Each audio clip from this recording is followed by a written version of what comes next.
Hello friends, नमस्कार, Radhe Radhe and welcome to study teacher channel. दोस्तों, आप सभी का स्वागत है स्टडी टीचर चैनल में। मेरा नाम राधे ज्योति है और मैं आपको यहाँ पर यूजीसी नेट की प्रिपरेशन करवा रही हूँ। तो गाइज, आप लोगों को पता ही है कि ऑलरेडी हमारा टीचिंग एप्टीट्यूड जो है वो कंप्लीट हो चुका है। साथ ही साथ हमारा रिसर्च एप्टीट्यूड भी अब कंप्लीट हो चुका है। तो 2 यूनिट हमारी कंप्लीट हो चुकी है और कल की क्लास में हमने मैराथन किया था, जिसमें हमने तीन सेशन जो है वो पढ़े थे। और आज हम उसको पूरा मैराथन को जो है कंप्लीट करेंगे, जो हमारा रिसर्च से रिलेटेड है। तो आज हम उसको कंप्लीट करके फिनिश करेंगे। तो कुछ इन्फॉर्मेशन है, पहले उसे देख लेते हैं। कंप्लीट कोर्स यहाँ पर करवाया जा रहा है फ्री ऑफ कॉस्ट, और यहाँ पर रेगुलर क्लासेस हो रही है। आपको क्लासेस को रेगुलर अटेंड करना है। यहाँ पर जिनको भी पीडीएफ चाहिए वो टेलीग्राम को ज्वाइन कर सकते हैं। टेलीग्राम का लिंक है डिस्क्रिप्शन में भी आपको मिल जाएगा। तो आप टेलीग्राम को ज्वाइन कीजिए, वहां पर आपको अपकमिंग क्लासेस का पता चल जाता है। साथ ही साथ आपको जो है सभी जो है जितने भी क्लासेस के पीडीएफ होते हैं वो वहां पर आपको अवेलेबल हो जाते हैं। हिंदी इंग्लिश दोनों मीडियम में वहां पर मिल रहे हैं। ठीक है, यहाँ पर आपको चैनल का जो लिंक है वो भी मिल जा रहा है। चैनल के लिंक पे जाइए, वहां पर आप प्लेलिस्ट चेक कीजिए। प्लेलिस्ट पे आपको पेपर 1 एंड पेपर 2 दोनों की क्लासेस आपको वहां पर मिल जाएगी। ठीक है, अगर आपके माइंड में किसी प्रकार की कोई भी क्वेश्चन है, कोई क्वेरी है, कुछ जानना चाहते हो, तो वहां पर उसके लिए आप फेसबुक को जो है ज्वाइन कर सकते हैं। फेसबुक है राधे ज्योति नाम से, लिंक आपको यहाँ पर दिया गया है और स्टडी टीचर का लोगो लगा है। सो आप वहां पर किसी प्रकार की भी कोई भी क्वेरी है वो कर सकते हैं। ठीक है, आपको जो भी बैच अटेंड करना है वो आपको गोल्डन ईरा वाला बैच अटेंड करना है। ये वाला जो बैच है इसको आपने देखना है। यही यहीं पर आपको सारी क्लासेस जो है न्यू वाली वो मिल जाएगी। ठीक है, और इस तरीके का आपको टेलीग्राम का जो है चैनल मिलेगा, आपको उसको ज्वाइन करना है। तो गाइस, हमारा चल रही है unit second, teaching aptitude. Teaching aptitude मतवानुसंधान योग्यता हम कर रहे थे। मैराथन किया जा रहा है, यहाँ पे महा मैराथन किया जा रहा है, जहां पर मैं आपको क्या क्या कंप्लीट करवा चुकी थी। तो कल की क्लास में मैंने आपको रिसर्च के मेथड्स पढ़ा दिए थे, और स्टेप ऑफ रिसर्च जो है वो आज हम ये वाला पोर्शन पूरा का पूरा आज क्लास में हम कंप्लीट करने का टारगेट लेते हैं कि आज हम पूरा इसको कंप्लीट कर देंगे इस पूरा जो है महा मैराथन में।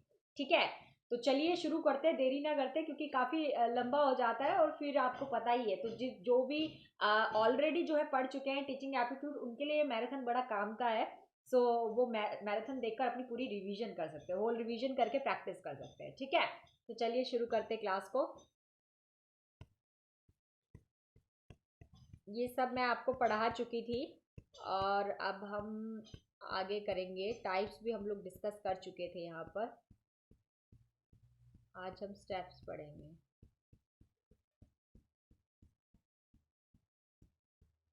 अगर किसी को कोई भी डाउट होगा तो मैंने आपको कहा है, आप फेसबुक में मेरे से क्वेश्चंस जो है कर सकते हैं। ठीक है,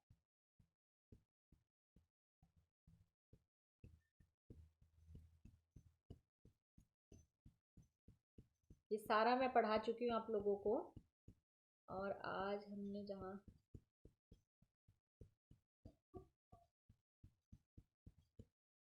यस यहाँ से आज हमने अपनी क्लास को शुरू करना है। मतलब स्टेप ऑफ रिसर्च के जो स्टेप्स होते हैं, अनुसंधान के जो चरण होते हैं वो पढ़ने। ये 8 चरण बताए गए हैं। सबसे पहले हम क्या करते हैं, जब हम कोई भी रिसर्च बनाते हैं या रिसर्च रिपोर्ट रेडी करते हैं, उसके लिए हमें क्या क्या करना पड़ता है। तो बिल्कुल सिस्टमेटिक वे में चलना पड़ता है, आपको पता ही है। बिल्कुल सिस्टमेटिक सुव्यवस्थित तरीके से हम लोग यहाँ पर चलते हैं। तो पहला स्टेप हमारा क्या होता है, that formation of research problem. सबसे पहले कोई भी प्रॉब्लम के ऊपर हम रिसर्च करना चाहते हैं, वो प्रॉब्लम कोई भी हो सकती है। वो आपकी साइंटिफिक प्रॉब्लम हो सकती है, आपकी नॉन साइंटिफिक प्रॉब्लम हो सकती है, आपकी सोशल प्रॉब्लम हो सकती है।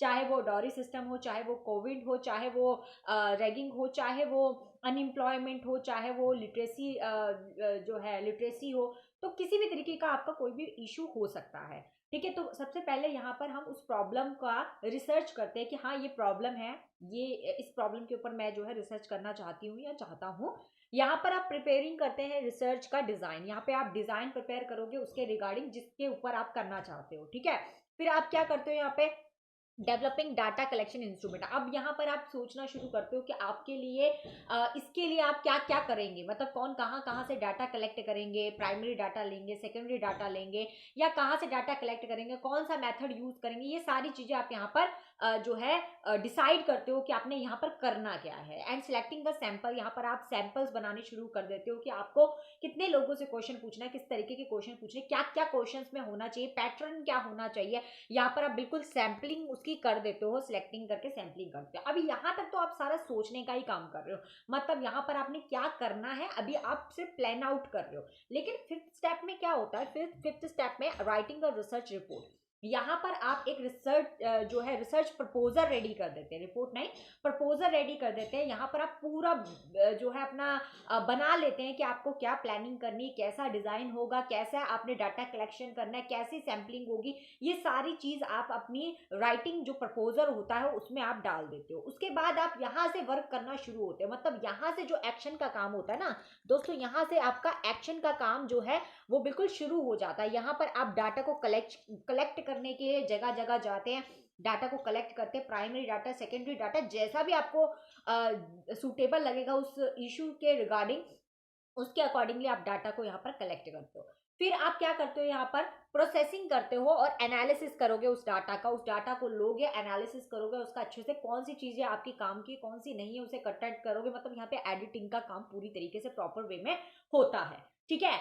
और यहाँ पर आप सिलेक्टिंग करोगे ना, एनालिसिस करने वाले हो, and writing a research report, और लास्ट में आप एक अपनी रिसर्च रिपोर्ट को प्रिपेयर करोगे। अब इन स्टेप्स को थोड़ा अच्छी तरीके से, क्योंकि इसको सब पार्ट्स में डिवाइड किया गया है, तो वो आप काम कैसे करते हो, किस तरीके से आपको काम करना है, वो चीज अब हम आगे पढ़ने वाले। ये 8 स्टेप आपको पता होने चाहिए, ठीक है। चलिए अब चलते पहले स्टेप में। अब देखो एक एक करके हम स्टेप को पढ़ने वाले हैं। अब एक स्टेप है जो फर्स्ट स्टेप है, फर्स्ट स्टेप के अंदर कई सारे सब पार्ट्स है, ठीक है। आपको उन सभी सब पार्ट्स को पता होना चाहिए कि हाँ हम फर्स्ट स्टेप में ये स्टेप करते हुए चलते हैं, सेकंड में क्या है, थर्ड में क्या है, फोर्थ में क्या है, इस तरीके से पूरे 8 स्टेप हमारे पास होते हैं। तो चलिए अब क्या है स्टेप वन। स्टेप वन में हमारे पास ये 5 जो है पॉइंट्स होते हैं। ये स्टेप वन में हमारे पास 5 पॉइंट होते हैं। सबसे पहले होता है फॉर्मेशन ऑफ रिसर्च प्रॉब्लम। यहाँ पर हम फॉर्मेशन करते हैं रिसर्च प्रॉब्लम का। हमें पहले तो फाइंड आउट करना पड़ता है भैया हम कौन सी प्रॉब्लम के ऊपर यहाँ पर रिसर्च करने वाले, हमें नहीं पता हम कौन सी प्रॉब्लम के ऊपर रिसर्च करने वाले। तो अब यहाँ पर हम अब 3-4 प्रॉब्लम अपने जो भी आसपास की प्रॉब्लम्स है उनके ऊपर देखते हैं और उसमें से हम कोई एक प्रॉब्लम सिलेक्ट कर लेते हैं। तो यहाँ पर आप किसी एक प्रॉब्लम को सिलेक्ट करोगे, उसके प्रति यहाँ पर कौन से कितने पॉइंट्स दे रखे, 6 पॉइंट्स दे रखे। मतलब जो पहला आपका स्टेप होता है प्रॉब्लम को रिसर्च करने का या फॉर्मुलेशन करने का, यहां पर आपके पास 6 पॉइंट आ जाते हैं। कौन कौन से पॉइंट्स है उसे समझते हैं पहले। सबसे पहले identify a broad area of interest. जिस भी टॉपिक में आप यहां पर रिसर्च करने वाले हैं, जिस भी एरिया में आप यहां अनुसंधान करने वाले हैं, उसके लिए यहां पर आप क्या करते हो, एक ब्रॉड एरिया डिसाइड करते हो। मतलब एक ब्रॉड एरिया कि आपने किसके ऊपर करना है। आप कोविड के ऊपर करना चाहते हो तो आप एक कोविड को ही लेकर चलेंगे, ठीक है। आप डॉरी सिस्टम के ऊपर करना चाहते हो तो आप उसी को लेकर चलोगे, या आप लिटरेसी के ऊपर करना चाहते हो तो आप उसको लेकर चलोगे, या आप अनएम्प्लॉयमेंट में करना चाहते हो उसको लेकर चलो। मतलब कोई भी एक ब्रॉड एरिया आप सिलेक्ट कर लोगे कि आपको इसके ऊपर रिसर्च करनी है। आप किसी व्यक्ति विशेष के ऊपर भी रिसर्च कर सकते हो, ठीक है। विवेकानंद जी के ऊपर भी आप रिसर्च कर सकते हो। सो आप पर्टिकुलर किसी ब्रॉड एरिया को लेकर यहाँ पर चलते हो बाय योर इंटरेस्ट। जो भी आपका इंटरेस्ट जिसके प्रति होगा आप वो वहां पर अनुसंधान के लिए उठाएंगे।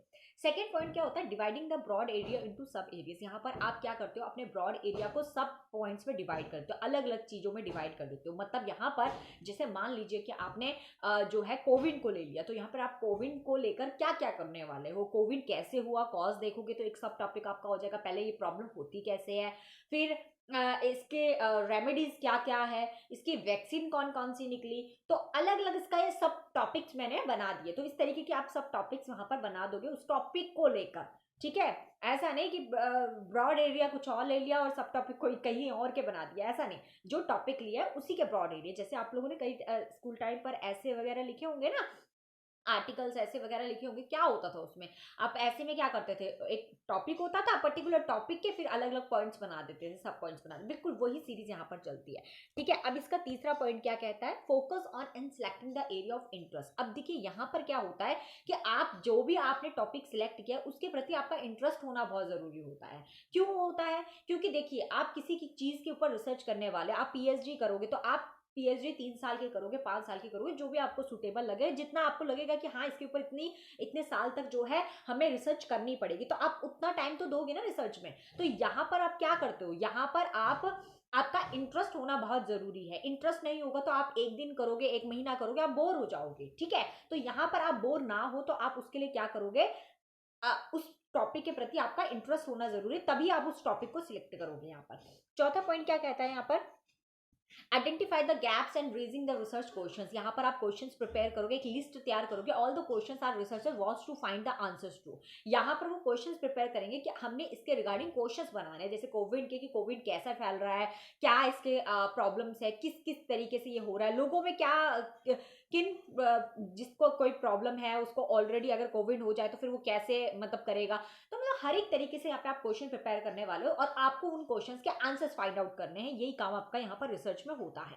अब पांचवा पॉइंट क्या कहता है, formulation of the broad objective. यहाँ पर आप जब इन सब चीजों की जानकारी इकट्ठी कर लेते तब आप एक उद्देश्य निर्धारित कर लेते थे कि आपको रिसर्च करनी किस चीज के ऊपर है, ठीक है। जैसे आपने सब टॉपिक्स बनाए, आपने देखा कि यार इस चीज में मुझे वर्क करने की जरूरत है, इस चीज में जो है कुछ इवैल्यूएशन करने की जरूरत है, इसमें कुछ एड ऑन करने की जरूरत है, तब आप उस एरिया को सिलेक्ट कर सकते हो एज योर ऑब्जेक्ट, अपने उद्देश्य को सोचते हुए कि हाँ मैं इसके ऊपर करना चाहता हूँ। And assessing and review object, और फिर आप उस ऑब्जेक्ट पे फोकस करेंगे और उस ऑब्जेक्ट जो भी आपका उद्देश्य होगा उसके प्रति यहाँ पर असेसिंग करेंगे एंड रिव्यूइंग करेंगे, ठीक है। पढ़ना शुरू करेंगे कि आपसे पहले किसने उसकी रिसर्च की है, किसने जानकारी इकट्ठी की, कितनी हद तक जानकारी इकट्ठी करके वो सारा डाटा आप अपने पास कलेक्ट करेंगे यहाँ 6 पॉइंट पे।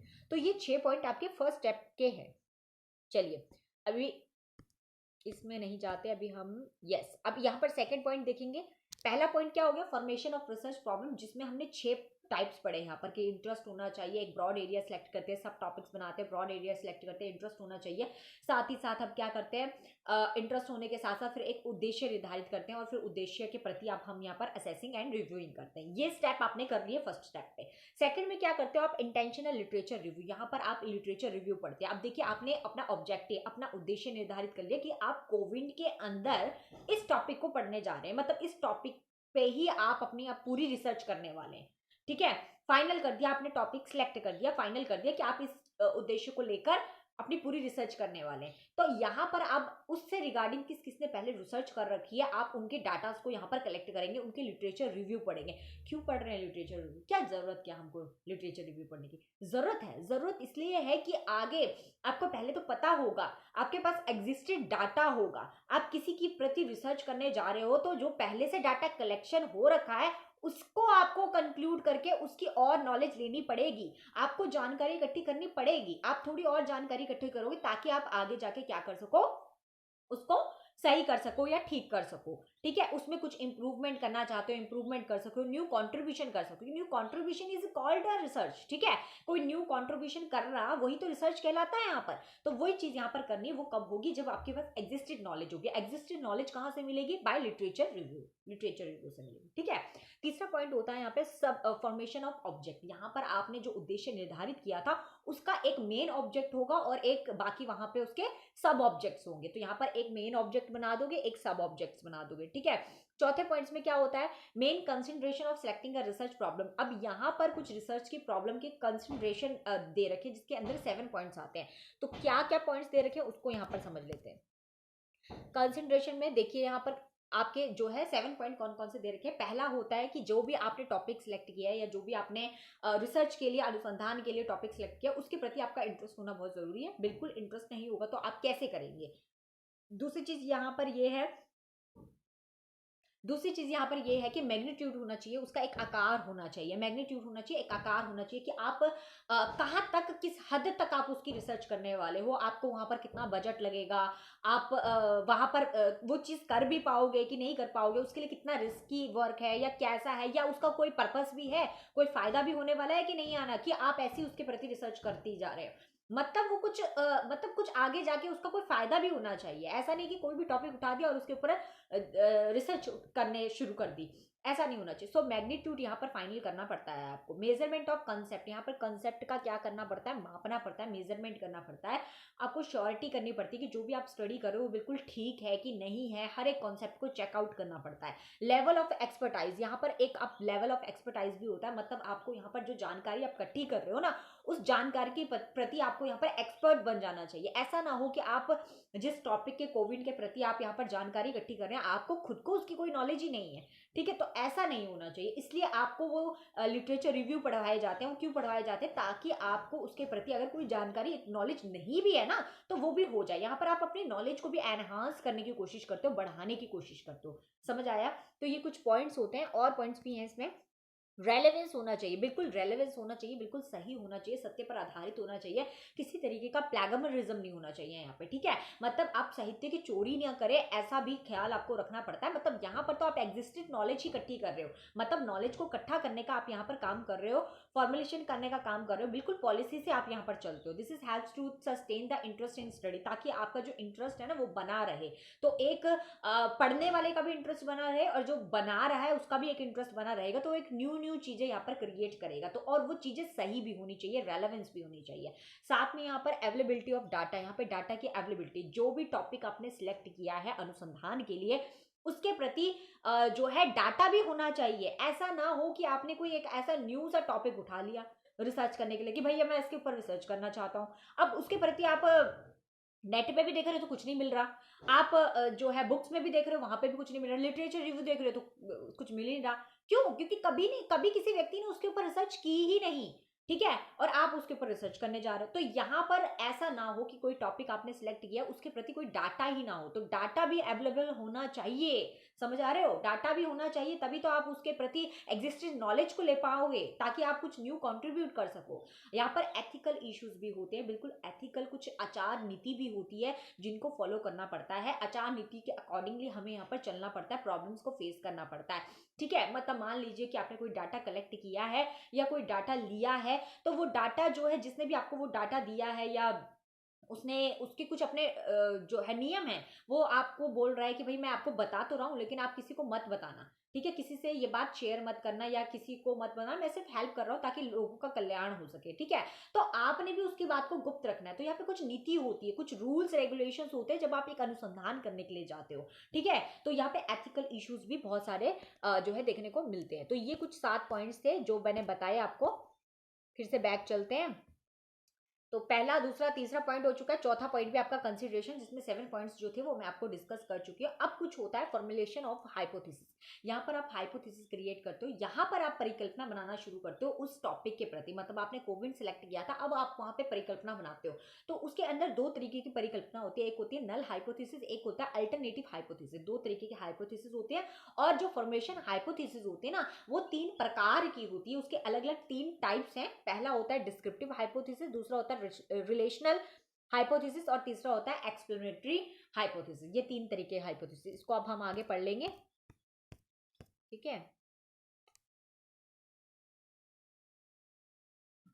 कंस्ट्रक्टिंग हाइपोथेसिस, कंस्ट्रक्टिव हाइपोथेसिस क्या होता है? रचनात्मक परिकल्पना। रचनात्मक परिकल्पना क्या होती है? आप खुद से जो है यहाँ पे परिकल्पना करते हैं। मतलब वो जो टॉपिक आपने सिलेक्ट किया हुआ है, सबका टॉपिक अलग अलग हो सकता है, तो आपका जो टॉपिक है, जो आपने टॉपिक सिलेक्ट किया, आप उसके लिए एक क्या करोगे? रचना करोगे। मतलब एक हाइपोथेसिस, एक परिकल्पना बनाओगे कि यार जो भी आपने परिकल्पना बनाई होगी कि यार कोविड नाम की कोई चीज ही नहीं होती है, या एक ने बोल दिया यार कोविड नाम की चीज होती है, यार कोविड से ही तो लोग मर रहे हैं, है ना, तो कोविड बहुत भयंकर है और उसके ऐसे ऐसे सिम्टम्स है, ये है।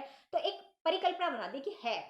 अब जो आपने परिकल्पना बना रखी है, या जो आपने परिकल्पना यहाँ पर सोच रखी है, वो परिकल्पना आपकी सही भी हो सकती है, वो परिकल्पना आपकी आधी सही और आधी गलत भी हो सकती है, या वो परिकल्पना आपकी पूरी तरीके से गलत भी हो सकती है। तो परिकल्पना आपने जो बनाई है वो गलत भी हो सकती है, सही भी हो सकती है, और आधी सही आधी गलत भी हो सकती है, ठीक है। श्योरिटी नहीं है यहाँ पर, बट यहाँ पर जब आप चीजों को करके देखते हो तब आपको वो चीज समझ में आती है कि वो चीज सही है या गलत है, या कितनी सही या कितनी गलत है। तो यहाँ पे हाइपोथेसिस क्या है? It is a intelligent gas. ये एक इंटेलिजेंट गैस होता है, हंच होता है, मतलब एक गैस टाइप का ही होता है। अजप्शन करते हो, मतलब अज्यूम करते हो यहाँ पर आप हर चीज को।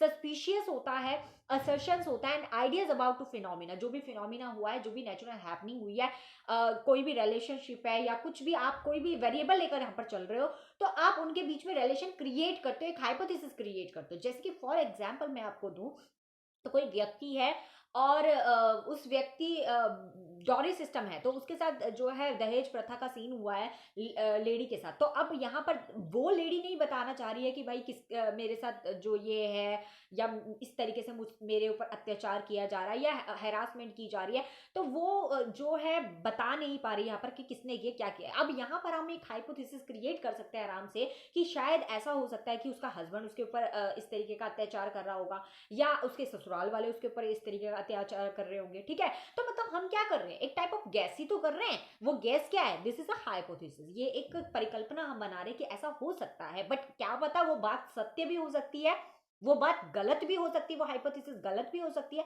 वो हाइपोथेसिस आधी सही आधी गलत भी हो सकती है। वही चीज यहाँ पर बताई गई है। समझ में आ गया? चलिए थोड़ा सा और इसको समझते हैं आगे। अब यहाँ पर क्या होता है, you can conduct a valid investigation. यहाँ पर आप बिल्कुल वैलिड तरीके से इन्वेस्टिगेशन करते हैं, किसके ऊपर, अपनी हाइपोथेसिस, जो फॉर्मूला हाइपोथेसिस आपने क्रिएट की है उसके प्रति यहाँ पर आप इन्वेस्टिगेशन करना शुरू करते हो कि वो बात कितनी हद तक सही है। ठीक है, फंक्शंस होते हैं कुछ हाइपोथेसिस के, क्या क्या फंक्शंस होते हैं, फॉर्मुलेशन होती है यहाँ पर हाइपोथेसिस की, providing a study with focus, यहाँ पर बिल्कुल फोकस किया जाता है स्टडी पे, that tells at to specific aspects होते हैं to research problem of investigation. जो भी हम इन्वेस्टिगेशन यहाँ पे करने वाले हैं, अनुसंधान की जो प्रॉब्लम के ऊपर करने वाले, उसके हम हर एक पहलू देखते हैं, हर एक एस्पेक्ट देखते हैं, पक्ष देखते हैं। ठीक है, हाइपोथेसिस टेल्स हमें बताता है कि your data to collect and what not to collect, क्या तुमने डाटा कलेक्ट किया, क्या नहीं किया, thereby providing the focus to the study, ताकि हम अपने अध्ययन में पूरी तरीके से अपना ध्यान जो है आकर्षित कर सके, ध्यान दे सके। And it is provide to a focus, ये फोकस करता है to construct of hypothesis enhance the objectivity in the study. जो भी हमारा उद्देश्य है ना हाइपोथेसिस क्रिएट करने से, क्या होता है कि हम उसके प्रति खोज करने लग जाते हैं, ढूंढने लग जाते हैं कि वो बात कितनी सही है, उसको प्रूव करने की कोशिश करते हो। जैसे यहाँ पे ग्रेविटेशनल में एक आपको थ्योरी दे दी, आपको थ्योरी क्या दे दी कि भैया कोई भी चीज को ऊपर फेंकेंगे वो चीज नीचे आएगी, ये एक थ्योरी आपको दे दी, बट वो किसी की हाइपोथेसिस है, किसी ने आपको बोलकर बताया, आपने सुन ली भैया, अब आपके माइंड में वो चीज आ गई है, बट यहां पर आप क्या कर रहे हो, आप उस चीज को प्रूव करने की कोशिश करोगे, आप देखने की कोशिश करोगे कि क्या जिस व्यक्ति ने यह हाइपोथेसिस दी है वो हाइपोथेसिस सही है या गलत है, इस चीज को देखने की कोशिश करोगे। तो वो चीज यहाँ पर होती है, इसलिए उससे आपकी जो स्टडी होती है ना, और यह आपका उद्देश्य है, वो और स्ट्रांग होता है और पक्का होता है, और आपको उसकी नॉलेज भी बहुत ज्यादा बढ़ जाती है। द हाइपोथेसिस में enable to add the formation of the theory, वो एक फॉर्मेशन कर देता है एक थ्योरी की। कभी कभी हम लोग ऐसी हाइपोथेसिस बनाते हैं जिनको हमें प्रूफ करना पड़ता है, और कभी कभी वो प्रूफ सही भी हो जाता है। तो जब वो प्रूफ सही हो जाता है तो हम एक न्यू थ्योरी क्रिएट कर देते हैं, और उसे यहाँ पर क्या कहा जाता है, रिसर्च कहा जाता है। समझ में आया? So it allows to you to conclude and what is true. यहाँ पर हम देखते हैं उस चीज को कि क्या सही है और क्या गलत है, कितना एक्यूरेट है, कितना एक्यूरेट नहीं है, ये सब चीजें यहाँ पर हम चेकआउट करते हैं हाइपोथेसिस में। ठीक है, अगर लग रहा होगा कि मैं स्पीड में बोल रही हूँ तो वीडियो को ना थोड़ा सा स्लो करके देख लेना, और अगर क्लैरिटी से नजर नहीं आ रही होगी तो ऊपर से जरा उसका रेवोल्यूशन जो है वो चेंज कर लेना, ठीक कर लेना, एचडी मूवमेंट मोड में कर लेना, ताकि आपको जो है हर चीज अच्छे से विजिबल हो जाए। ठीक है, तो यहाँ पे दो प्रकार की हाइपोथेसिस होती है, नल हाइपोथेसिस और अल्टरनेटिव हाइपोथेसिस। ठीक है, पहले तो ये किसने दिया है ये आपको पता होना चाहिए। तो प्रोफेसर जो R.A. फिशर है, उन्होंने ये एक्सपेरिमेंट टेस्टिंग किया था हाइपोथेसिस का, जिसमें उन्होंने दो प्रकार की हाइपोथेसिस हमें यहाँ पर दी है, एक तो नल हाइपोथेसिस है, दूसरा अल्टरनेटिव हाइपोथेसिस है। अब नल हाइपोथेसिस क्या है और अल्टरनेटिव हाइपोथेसिस क्या है? नल हाइपोथेसिस क्या होता है कि कोई भी हाइपोथेसिस बना रखी है उसको पूरी तरीके से क्या कर देता है, नल कर देता है, नकार देता है। ठीक है, इसका कुछ सिंबल भी होता है, यहाँ पर तो दिया नहीं होगा, शायद आगे दिया होगा, तो पता नहीं।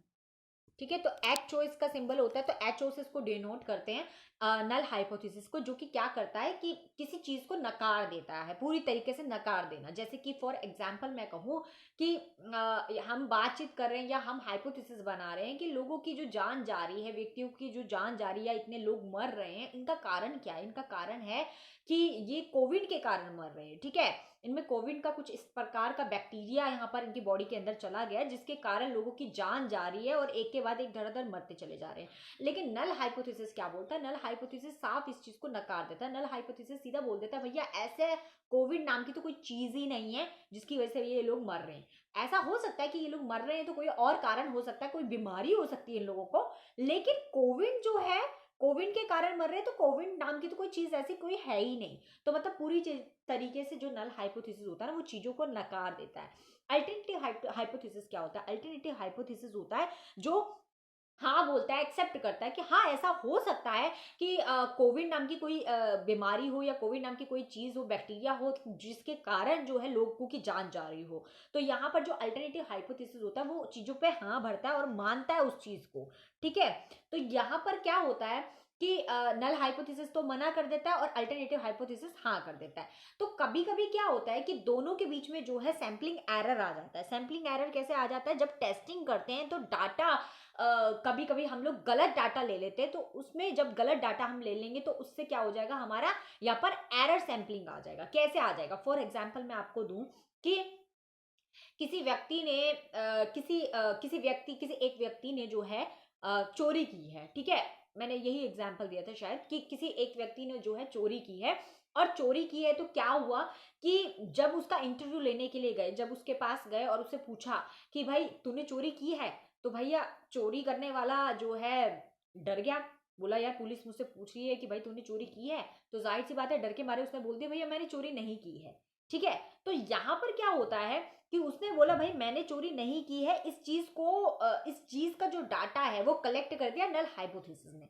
अब नल हाइपोथेसिस ने वो डाटा कलेक्ट कर दिया और उसने पूरे अपने स्टेटमेंट में लिख दिया भैया उसने चोरी नहीं की है, तो वो पूरी तरीके से उसको नकार देता है। लेकिन यहाँ पर क्या होता है कि कभी कभी डाटा आप गलत ले लेते हैं, तो जब आप डाटा गलत ले लेते हैं, अब उसने तो प्रेशराइज में बोला और लास्ट में वही उसका निकल जाता है कि भाई उसी ने चोरी की है, सच में तो उसी ने चोरी की है ना, लेकिन उसने मुंह से बोला कि भाई मैंने चोरी नहीं की है। तो यहाँ पर आपके पास डाटा जो आ गया, या उस व्यक्ति ने किसी के दबाव में आके बोला, या उस व्यक्ति ने किसी के कहने पे, किसी ने उसको पैसे दिए और पैसे देके बोला भैया तू झूठ बोल देना।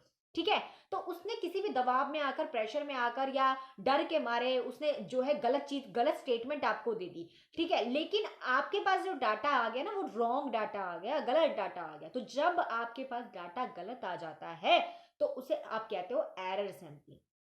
समझ आ गया? तो उसे आप एरर सैंपलिंग कहते हो। तो अब इसको पढ़ेंगे हम, एरर सैंपलिंग अगर होगा यहां पर।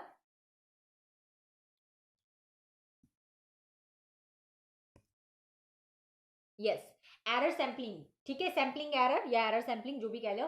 तो सैंपलिंग एरर में क्या होता है? Accepting the testing hypothesis. यहां पर आप आपने जो परिकल्पना की है ना उसको टेस्ट किया जाता है, और जब टेस्ट किया गया तो पता चला कि जो स्टेटमेंट वाला था उसने किसी के प्रेशराइज में गलत स्टेटमेंट दे दी थी, तो एक तरीके से वो बात गलत निकल गई। तो यहां पर जब आपकी बात गलत हो जाती है तब उसमें जो, या आपका डाटा गलत हो जाता है, तो आप वहां पर जो है सैंपलिंग एरर आ जाता है। तो सैंपलिंग एरर यहाँ पर दो टाइप्स के होते हैं, दो प्रकार के होते हैं। एक होता है अल्फा जिसको ए से डिनोट किया गया है, और एक होता है बीटा। यहाँ पर जो क्वेश्चन आते हैं आपके यूजीसी नेट पर वो क्या आते हैं क्वेश्चन, यहाँ पर आपसे टाइप एरर पूछ लिया जाता है। आपसे पूछा जाता है कि अगर किसी व्यक्ति को 0.05 से या किसी चीज को 0.05 से जो है रिजेक्ट कर दिया जाए, उस चीज को रिजेक्ट कर दिया जाए, तो वो कौन से टाइप वाला एरर होगा, किस टाइप का एरर होगा। तो तब आपने वहां पर बताना है कि यहाँ पर ये जो है टाइप 1 एरर होगा। टाइप 1 एरर होगा क्योंकि incorrectly reject the null hypothesis, क्योंकि यहाँ पर इनकरेक्टली नल हाइपोथेसिस को क्या कर दिया जाता है, रिजेक्ट कर दिया जाता है। मतलब यहाँ पर क्या होता है, क्या सिचुएशन होती है, यहाँ पर होती क्या सिचुएशन है कि यहाँ पर जो नल हाइपोथेसिस होती है, नल हाइपोथेसिस यहाँ पर सही होती है। जो देखिए क्या है, अल्टरनेटिव का मतलब क्या होता है, अल्टरनेटिव बिल्कुल ऑपोजिट होता है। अगर मान लीजिए कि नल जो हाइपोथेसिस है वो सही है, ठीक है, तो अल्टरनेट हाइपोथेसिस गलत चले जाएगी। अब देखिए दोनों में से तो मैं कहती हूँ ना, कॉइन हम उठाते हैं तो या तो हेड आएगा या तो टेल आएगा। ठीक है, उसी तरीके से अगर नल हाइपोथेसिस है, अगर वो सही हो जाती तो ऑटोमेटिकली जो अल्टरनेटिव हाइपोथेसिस है वो गलत हो जाएगी, और अगर नल हाइपोथेसिस गलत हो जाती तो ऑटोमेटिकली जो अल्टरनेटिव हाइपोथेसिस है ना वो सही हो जाएगी। ठीक है, तो अल्टरनेटिव इसीलिए उसका नाम अल्टरनेटिव है। ठीक है, तो यहां पर क्या होता है, यहां पर आपके पास जो एरर है इसमें क्या होता है, जो नल हाइपोथेसिस होती है वो क्या होती है, वो सही होती है। यहाँ पर जो अल्फा वाला है उसमें नल हाइपोथेसिस सही होती है, लेकिन हम सही होने के बाद भी उसको क्या कर देते हैं, रिजेक्ट कर देते हैं। तो जब हम इनकरेक्टली उसे रिजेक्ट कर देते हैं नल हाइपोथेसिस को, तो वहां पर टाइप 1 एरर आ जाता है। क्या आ जाता है, टाइप 1 एरर आ जाता है। और यहां ही इसी सिचुएशन में क्या होता है, क्वेश्चन भी आते हैं आपको यूजीसी के पेपर में कि जब 0.05 के उससे हम जो है नल हाइपोथेसिस को रिजेक्ट कर देते हैं तो किस टाइप का एरर आता है, तब आपने बोलना है कि टाइप 1 एरर वहां पर आता है। इसका एक और नाम है लेवल ऑफ सिग्निफिकेंस। ठीक है, तो लेवल ऑफ सिग्निफिकेंस भी आपको याद रखना है। यहाँ पर बीटा में क्या है, बीटा में टाइप 2 एरर होता है। इसमें क्या होता है, देखिए वहां पर क्या हो रहा था, बिल्कुल उसका ऑपोजिट आप यहां पर ले लीजिए। वहां पर क्या हो रहा था, वहां पर नल हाइपोथेसिस सही थी, बट हमने उसको क्या कर दिया, रिजेक्ट कर दिया। लेकिन बीटा में क्या होता है, बीटा में नल हाइपोथेसिस गलत थी, लेकिन गलत होने के बाद भी हमने उस डाटा को क्या कर दिया, एक्सेप्ट कर दिया। तो यहां पर कौन सा एरर आ जाता है, टाइप 2 एरर आ जाता है। कौन सा एरर आ जाता है, टाइप 2 एरर आ जाता है। समझ आया, incorrectly fail to reject the null hypothesis. यहां पर जो नल हाइपोथेसिस थी आपकी, वो हमने उसको रिजेक्ट करना था, लेकिन रिजेक्ट करने के बावजूद हमने उसको क्या कर दिया, एक्सेप्ट कर दिया। ठीक है, तो वहां पर आपकी जो है टाइप 2 एरर आ जाती है। तो इस तरीके के आपको एरर्स भी पता होने चाहिए, इंपॉर्टेंट है ये। ठीक है, हाइपोथेसिस तीन प्रकार की होती है, बता दिए, डिस्क्रिप्टिव हाइपोथेसिस, रिलेशनल हाइपोथेसिस और एक्सप्लेनेटरी हाइपोथेसिस। डिस्क्रिप्टिव क्या होती है, जहां पर हम हाइपोथेसिस, जो परिकल्पना हमने बनाई है उस टॉपिक के प्रति या उस जिसके ऊपर हम रिसर्च करने वाले हैं, अनुसंधान करने वाले हैं, उसके प्रति जो हमने बनाया है, उसको हम यहाँ पर क्या करते हैं, वर्णन करते हैं, डिस्क्राइब करते हैं। डिस्क्राइब करना क्या होता है, अपने शब्दों में वर्णन करना। तो आप यहाँ पर अपनी हाइपोथेसिस को अपने शब्दों में यहाँ पर वर्णन करके बताते हो, परिकल्पना को वर्णन करके यहाँ पर बताते हो, वर्णनात्मक परिकल्पना इसे कहते हैं। ठीक है, रिलेशनल हाइपोथेसिस क्या होती है, रिलेशनल हाइपोथेसिस होती है जहां पर आप चीजों को एक दूसरे से रिलेट करके बताते हैं। जैसे मान लीजिए कि डॉरी सिस्टम में एक लेडी के साथ भाई जो है जिसके साथ हुआ है वो लेडी यहाँ पे वन वेरिएबल है, लेकिन जिनके उसके घर वालों ने किया होगा या उसके हस्बैंड ने किया होगा तो वो यहाँ पर सेकंड और थर्ड वेरिएबल बन जाते हैं। तो इनका आपस में रिलेशन कितना है, कितना गहरा रिलेशन है, कितने क्लोज है, ये क्यों फाइटिंग हो रही है, क्या कारण है, यहाँ पर रिलेशनल हाइपोथेसिस क्रिएट करना। मतलब रिलेशन के अकॉर्डिंगली जब आप किसी चीज को अज्यूम करते हो कि किसका कितना स्ट्रॉन्ग रिलेशन है, कितना वीक रिलेशन है, ये सब चीजें जब आप हाइपोथेसिस क्रिएट करते हो तो उसको आप रिलेशनल हाइपोथेसिस कहते हो, मतलब सह संबंधित परिकल्पना कहते हो। ठीक है, तीसरा आ जाता है आपका एक्सप्लेनेटरी हाइपोथेसिस। एक्सप्लेनेटरी हाइपोथेसिस क्या होती है, जहां पर आप किसी चीज को एक्सप्लेन करके बताते हो, जहां पर आप पूरा फोकस किसमें करते हो कि ये कैसे हुआ, इसका कारण क्या था, इसका रीजन क्या था, इससे कितने लोग प्रभावित हुए, कॉज एंड इफेक्ट जहां पर देखा जाए, वहां आप एक्सप्लेनेटरी जो है हाइपोथेसिस जिसको आप कहते हैं, मतलब यहां पर आप एक्सप्लेन करके भी बताते हो और साथ में आप कारण और प्रभाव देखते हो कि कितनी दूर तक फैला। अगर कोविड हो रहा है तो कोविड का कारण क्या है और कोविड से कितने लोग जो है इफेक्ट हुए हैं, ये चीज आप यहाँ पर एक्सप्लेन करते हो, तो उसको आप यहाँ पर एक्सप्लेन हाइपोथेसिस बोलते हो। ठीक है, तो ये तीन चीजें हो गई आपकी। आगे चलते जरा स्टेप 2 में आ जाते हैं। स्टेप 1 आपका कंप्लीट हो गया। स्टेप 1 में जो 5 स्टेप थे वो पूरे पांचों के पांचों स्टेप मैं पढ़ा चुकी हूँ। अब स्टेप 2 में आ जाओ। अब थोड़ा जल्दी जल्दी स्पीड में चलते हैं। Preparing a research design and study design, यहाँ पर आप डिजाइन स्टडी करते हो, स्टडी डिजाइन तैयार करते हो। क्या है, 3 बिहाफ में इसको डिवाइड किया गया है, मैं यहीं पर इसको एक्सप्लेन कर देती हूँ। ठीक है, क्या है, on the basis of a number of content, यहाँ पे कंटेंट के बेसिस में 2 टाइप्स में यहाँ पर इसको डिवाइड किया गया है कि 2 प्रकार से जो है हमारे होते हैं। ठीक है, 2 प्रकार के यहाँ पे होते हैं। एक होता है क्रॉस सेक्शनल स्टडी, यहाँ पर आप क्रॉस सेक्शनल स्टडी करते हो जब आप एक ही समय पर, एक ही टाइम पर, जब आप 2 चीजों के बारे में जानने की कोशिश करते हो या 2 चीजों की स्टडी करते हो, तब आप उसको क्रॉस सेक्शनल स्टडीज कहते हो। इसको हम आगे भी पढ़ेंगे। लॉन्गिट्यूडनल स्टडी मतलब बेसिस ऑफ कंटेंट, कंटेंट के बेसिस में जब आप रिसर्च डिजाइन रेडी करते हो ना गाइस, तब आप 2 प्रकार से रिसर्च के डिजाइन तैयार करते हो। मान लीजिए आपका कोई भी टॉपिक है, तो आप उस टॉपिक के प्रति अगर आप चाहते हो कि क्रॉस सेक्शनल स्टडी करना चाहते हो तो आप वैसे कर सकते हो, अगर आप लॉन्गिट्यूडनल स्टडी करना चाहते हो आप वो कर सकते हो, अगर आप दोनों के ऊपर स्टडी करना चाहते हो तो आप दोनों की दोनों को लेकर स्टडी कर सकते हो। ठीक है, आपकी मर्जी है, बिकॉज यहाँ पर आप जो स्टडी कर रहे हो ना, आप उसके लिए मल्टीपल मेथड्स अपना सकते हो, मल्टीपल यहाँ पर जो है रेडी कर सकते हो डिजाइन। ठीक है, तो यहाँ पर आप लॉन्गिट्यूडनल स्टडी करते हो on the basis of reference period. जब हम रेफरेंस पीरियड के अकॉर्डिंगली स्टडी करते हैं या डिजाइन प्रिपेयर करते हो, तो आप दो तरीके से करते हो। एक होता है रेट्रोस्पेक्टिव स्टडी डिजाइन और दूसरा होता है प्रोस्पेक्टिव स्टडी डिजाइन। ये दो तरीके से आप यहाँ पर डिजाइन को प्रिपेयर करते हो on the basis of investigation. जब आप जांच पड़ताल करते हो उसके अकॉर्डिंगली आप तीन प्रकार से यहाँ पर स्टडी करते हो। पहला आ जाता है एक्सपेरिमेंटल स्टडी, दूसरा आ जाता है रैंडमलाइजेशन स्टडी और तीसरा आ जाता है आपका नॉन एक्सपेरिमेंटल स्टडी, जहां पर आप नॉन एक्सपेरिमेंटल तरीके से स्टडी करते हो। एक्सपेरिमेंटल के अंदर दो आ जाते हैं, एक्सपेरिमेंट एंड कंट्रोल स्टडी, और नॉन एक्सपेरिमेंटल के अंदर तीन प्रकार आ जाते हैं आपके, actional study, cohort study and placebo design. ठीक है, ये तीन तरीके के आपके इसके अंदर आ जाते हैं। ये पूरा चार्ट आपको पता होना चाहिए, क्योंकि देखिए स्टेप आपको पता होंगे तभी आप अच्छे से आंसर्स दे पाएंगे। ठीक है, चलिए अब इनको थोड़ा थोड़ा कुछ कुछ पॉइंट्स को समझ लेते हैं। क्रॉस सेक्शनल स्टडी क्या होती है? Data are collected only once. यहाँ पर आप डाटा करते हो सिर्फ एक बारी में ही डाटा आप कलेक्ट कर देते हो। एक बारी में कैसे डाटा कलेक्ट कर देते हो?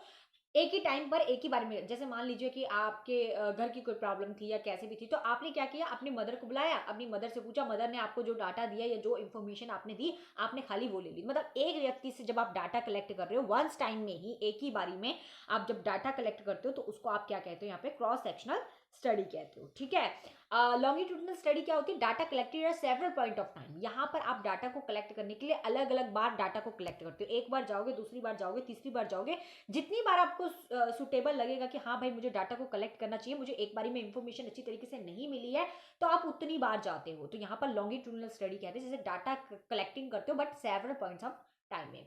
यहाँ पे रेट्रोस्पेक्टिव क्या होता है? रेट्रोस्पेक्टिव का मतलब होता है phenomena as situation occur in the past.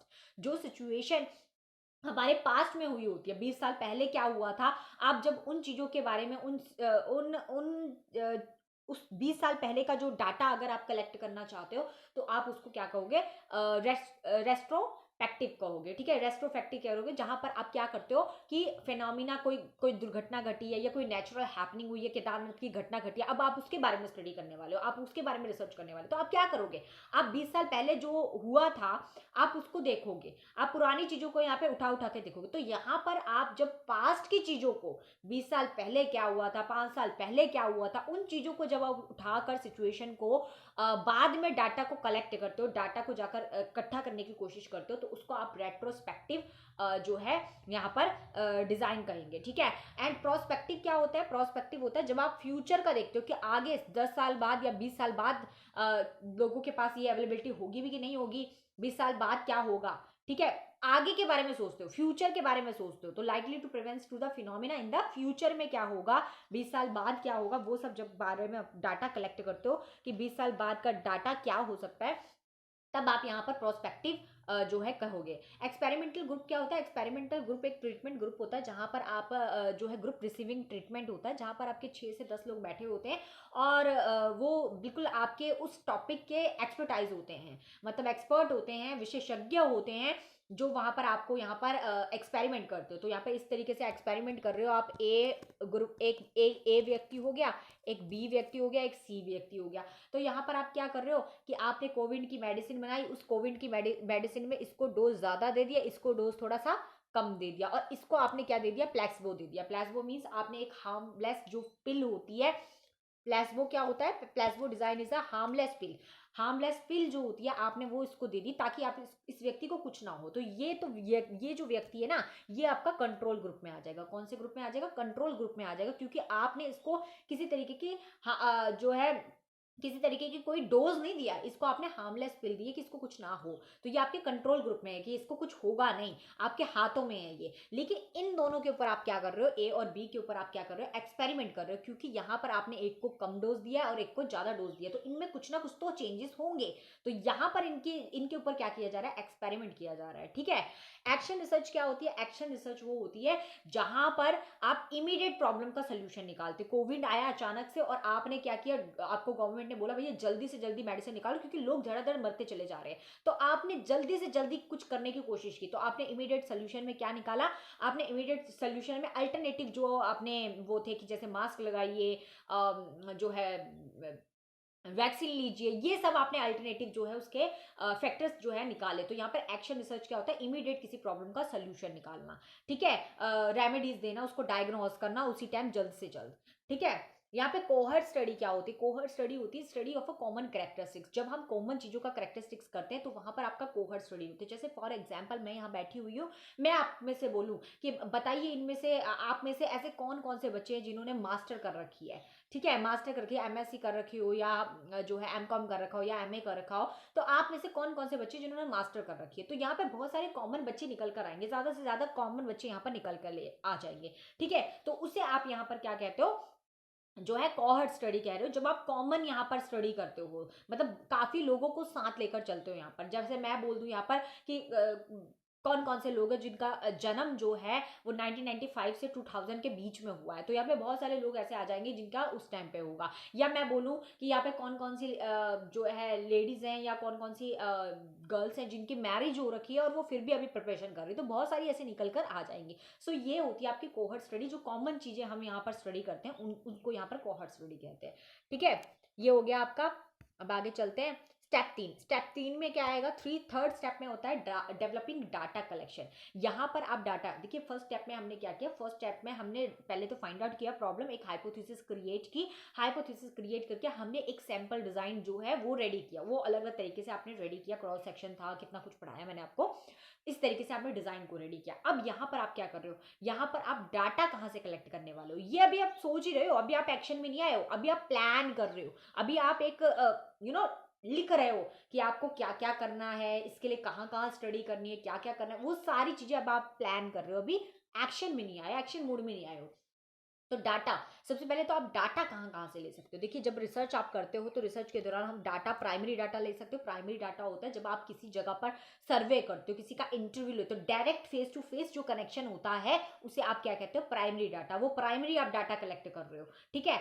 Secondary data क्या होता है, सेकेंडरी डाटा होता है जब आप किसी मैगजीन के थ्रू, किसी बुक के थ्रू, टीवी के थ्रू, इंटरनेट के थ्रू जब आप डाटा को कलेक्ट करते हो, इंफॉर्मेशन को कलेक्ट करते हो, ठीक है, तो उसको आप क्या कहते हो, सेकेंडरी डाटा कहते हो। ऑब्जेक्टिव क्या होता है, ऑब्जेक्टिव होता है independent of single person. Objective क्या होता है, जहां पर आप क्या करते हो कि यहाँ पर आप ओपिनियन देखते हो, किसका ओपिनियन देखते हो, यहाँ पर आपका इंडिविजुअल, आपका अपना खुद का ओपिनियन यहाँ पर आप देखते हो। तो independent of a single person, यहाँ पर आप अपना खुद का ओपिनियन यहाँ पर देखते हो, आपका कुछ उद्देश्य होता है वो देखते हो, तो उसको आप यहाँ पर ऑब्जेक्टिव कहते हो। सब्जेक्टिव क्या होता है, इंडिविजुअल ओपिनियन और डिपेंडेंट अपॉन रिसर्चर, ये रिसर्चर्स के ऊपर डिपेंड करता है। इसमें जो है आप, सॉरी, ऑब्जेक्टिव में आप सिंगल सिंगल पर्सन का ओपिनियन देखते हो कि किसका क्या ओपिनियन है, और सब्जेक्टिव में आप अपना ओपिनियन देखते हो, इंडिविजुअल। आप सबके ओपिनियन लेने के बाद आपका खुद, आप इस बारे में क्या सोचते हो, आपका खुद का क्या ओपिनियन है, वो यहाँ पर सब्जेक्टिव में मैटर करता है। सब्जेक्टिव में आप खुद को लेते हो।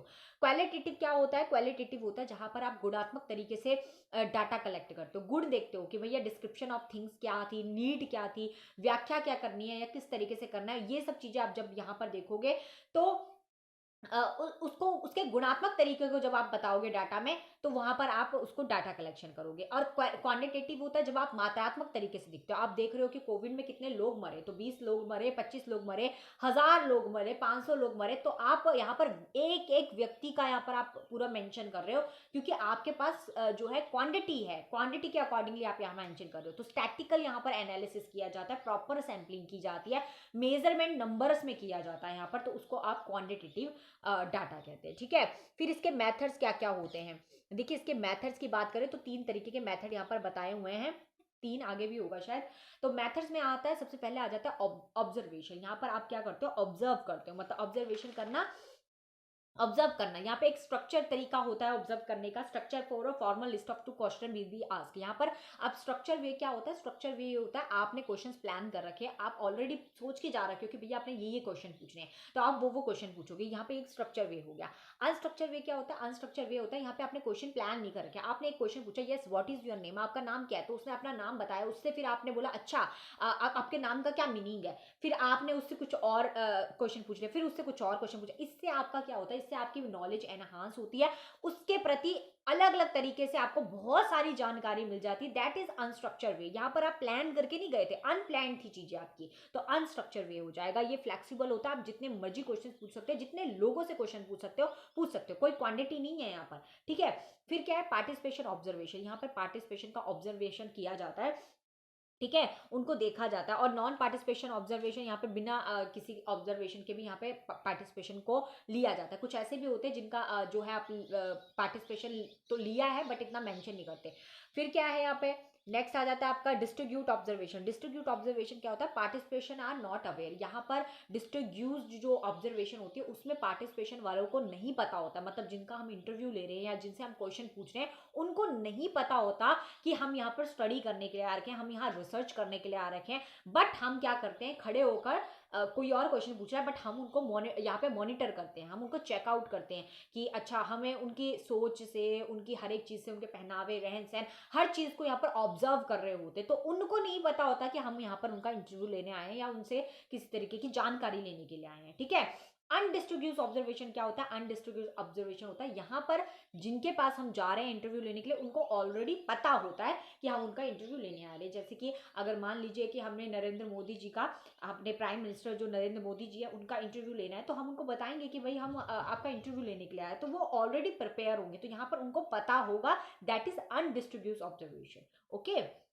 उसके बाद आ जाता है सर्वे मेथड। सर्वे मेथड दो तरीके के होते हैं। यहाँ पर एक स्ट्रक्चर सर्वे मेथड होता है जहाँ पर हम प्लान करके चलते हैं कि हमें सर्वे कहाँ कहाँ करना है, कहाँ कहाँ करना है। तो यहाँ पर फॉर अ डिस्क्रिप्टिव रिसर्च, एक तरीके से हम डिस्क्रिप्टिव रिसर्च करते हैं यहाँ पर, ठीक है। मतलब वर्णात्मक यहाँ पर अनुसंधान किया जाता है। और अनस्ट्रक्चर वे क्या होता है, जहाँ पर हमने प्लान करके नहीं गए हुए हैं, हमें कुछ नहीं पता है, बट हम यहाँ पर खोज कर रहे हैं कि हम कहाँ कहाँ जा सकते हैं। एक व्यक्ति ने हमें बताया कि वहाँ जाओ, तो हम वहाँ चले गए, वहाँ उसने बोला कि यहाँ जाओ, वहाँ चले गए। यहाँ हम खोज पड़ताल कर रहे हैं उसके प्रति। तो यहाँ पर एक्सप्लोरेटरी जो है रिसर्च होती है, एक तरीके से खोज पूर्ण अनुसंधान होता है सर्वे मेथड में। उसके बाद आता है कंटेंट मेथड। कंटेंट मेथड क्या होता है, कंटेंट मेथड होता है जब आप सामने फेस टू फेस कंटेंट करते हैं। वो मेल क्वेश्चनिंग के द्वारा भी हो सकता है, टेलीफोनिक इंटरव्यू भी हो सकता है, पर्सनल, आप पर्सनली भी मिल सकते हैं, ठीक है। इंटरसेप्ट कर सकते हैं यूजिंग अ मार्केटिंग इंट्रूजम।